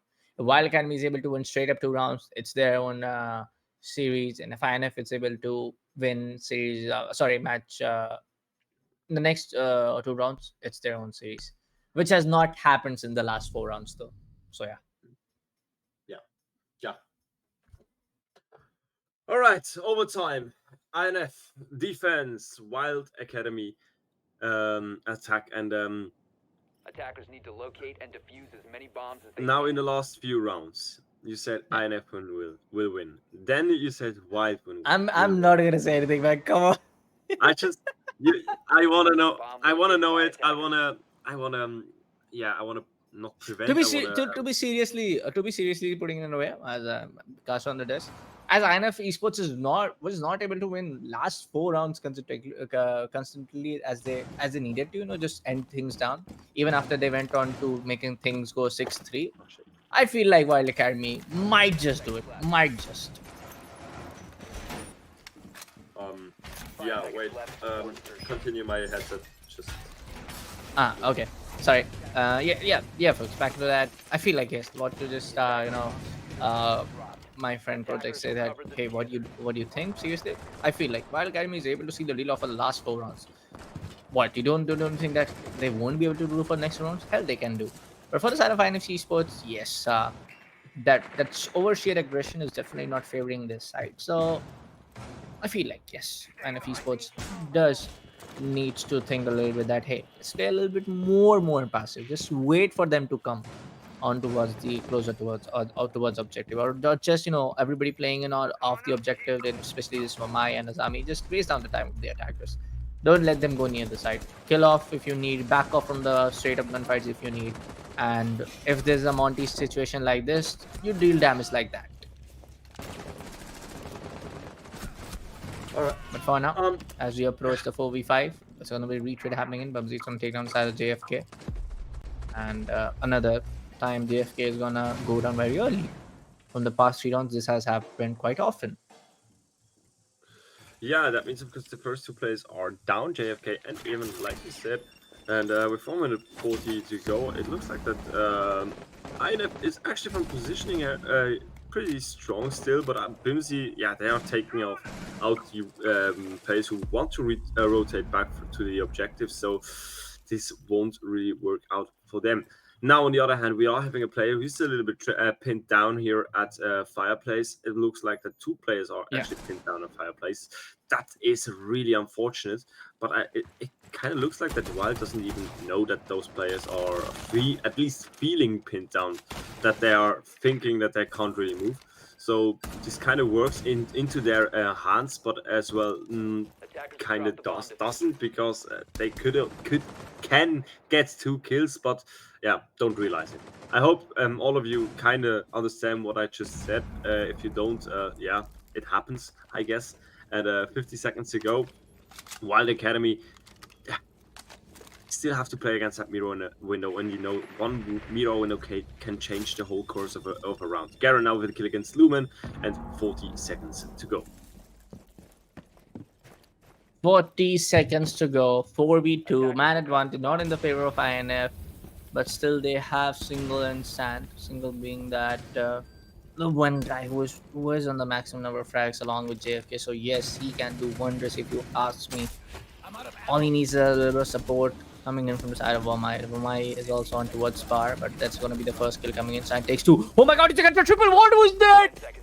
What was that? INF Esports seals the deal off.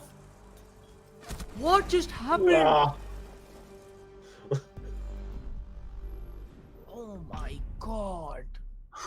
Santi right now just makes an absolute banger, and wow, I think that's that was just a once in a lifetime situation. Santi really picking off, and those shots just really connected. Wow, that was just beautiful. That was just so beautiful to see. I want to see the replay. I want to see the replay. I want to. Boy, what was that? And where was this guy for the last 4 rounds? Where were you, Sand? I was just saying that if Single gets the right kind of coordination, right kind of support from Santi, he will be able to take down. It's a 2v4. We know for a fact that. But Santi just he just said, you know what? single, you take the late bat shark. I'm just gonna sweep them off. And he did just is that. Oof. Do you know what just happened before? Watch into the cameras. Yeah, I know. I'm taking a look at my, the other monitor all the way. So it's okay. It's happened every time now. I mean, I have this, if you can see on that other feed. But hey, folks, to all on the broadcast, we just having this icon. If you can see, this happened with me on the morning. This is my secondary headset I use for backup, and it just died. So yeah. Anyways, it happens with all of us, man. It happens with all, and it did all happen when you are in the middle of a broadcast. So yeah. But for now, folks, this is going to be a 7-6 score line. Another match point coming in for the side of INF, and they have to win this one anyhow, like any means necessary. If you want to go for run out, go for it. If you want to go for those aggressive plays, go for it. If you want to just go for JFK running out of the window, just go for it. If you are able to secure that kill, go for it. Yeah, Just reach for your dreams and do it. No. Yeah. All right, round number 14, ladies and gents. Second round into overtime. We are having, of course, INF who took the first one. Wylde Academy, they are just absolutely they just got famous to go wait. Just for our last two maps, if we just want to rehearse our history, Wylde Academy will not win any more rounds because it just would destroy the picture of the 8-6s. Just want to say. But maybe Wylde Academy prevents or plays against any odds and actually goes for the 7th point and will push us into maximum rounds, into round number 15. But for this, of course, they still have to kill 5 players or defuse the bomb. And this in 1 minute and 20 seconds, because till yet nothing really happens. And now Sneak finally with the opening frag takes out a single, takes out the player on the on Ash, and that's of course massive because Ash is one of those players who could potentially do so many frags in a short time with this ROC. 1 minute to go, and Bullet, is it gonna be our last minute? Yes, might be the last minute for both teams because INF wins it out last minute. Wildcat wins it out.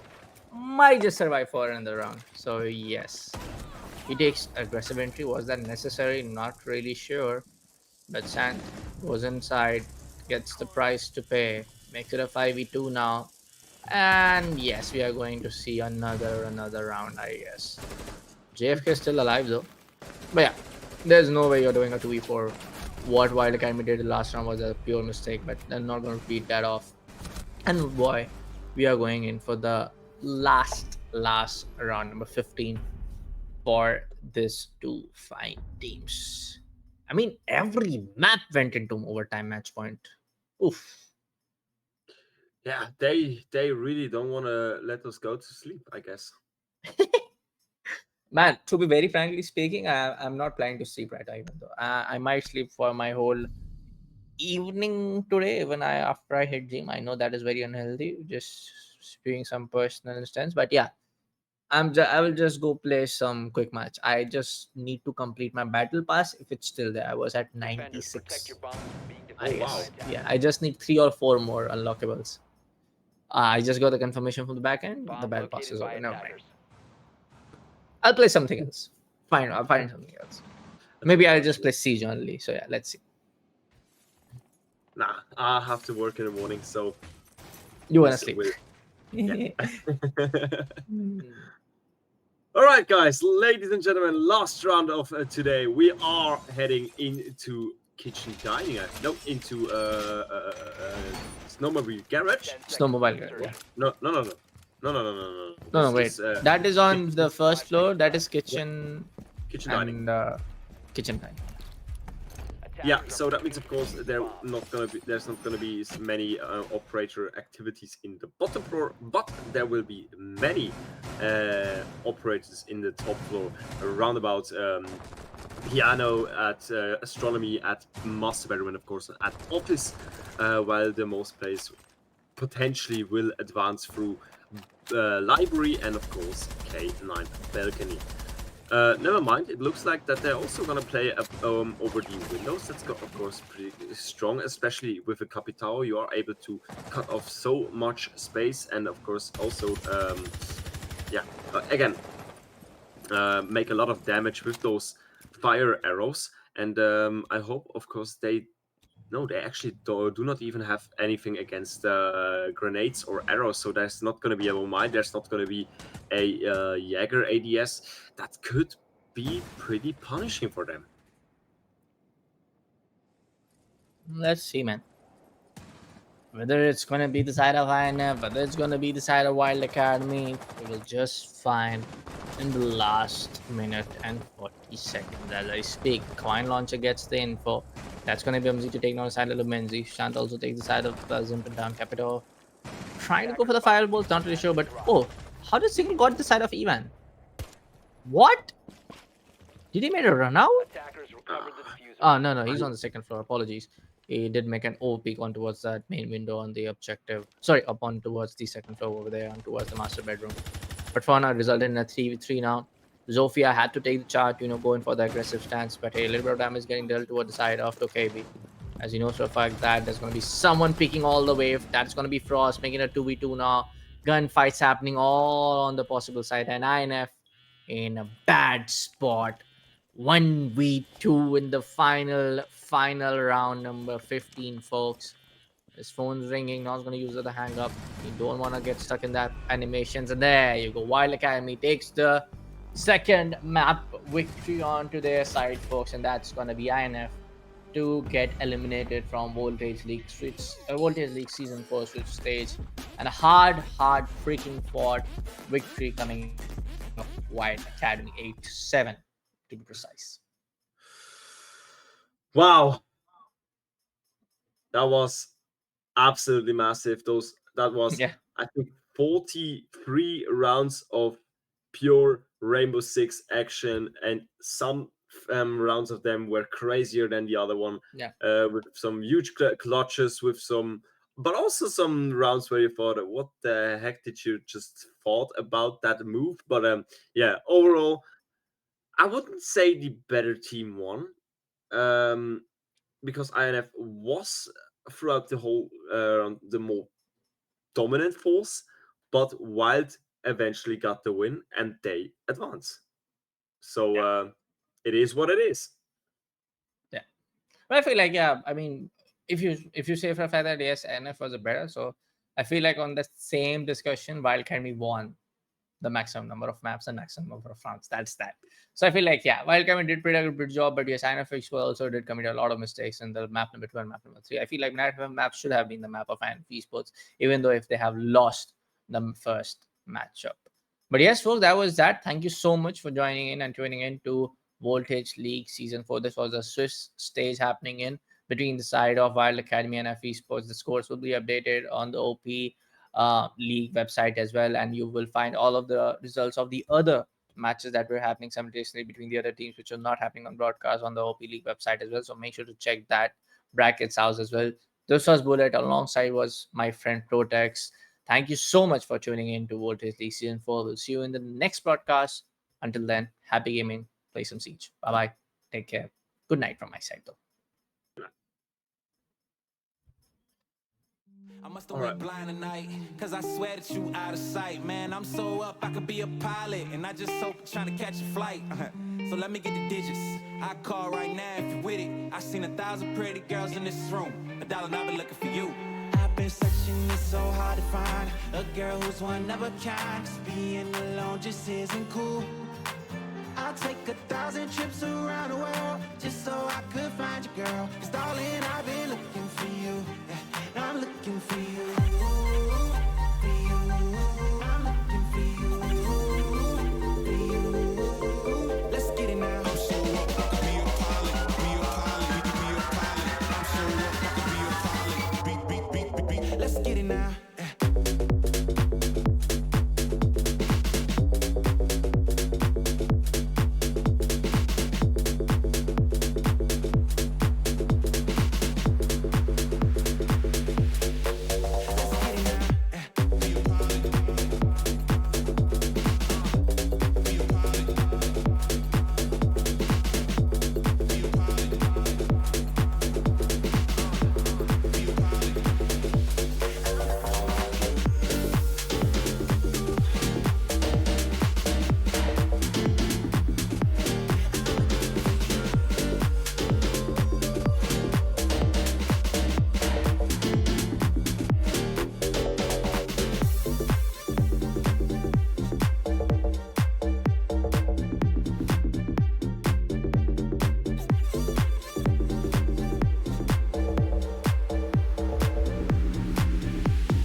I must have went blind tonight, cause I swear that you out of sight. Man, I'm so up, I could be a pilot, and I just hope trying to catch a flight.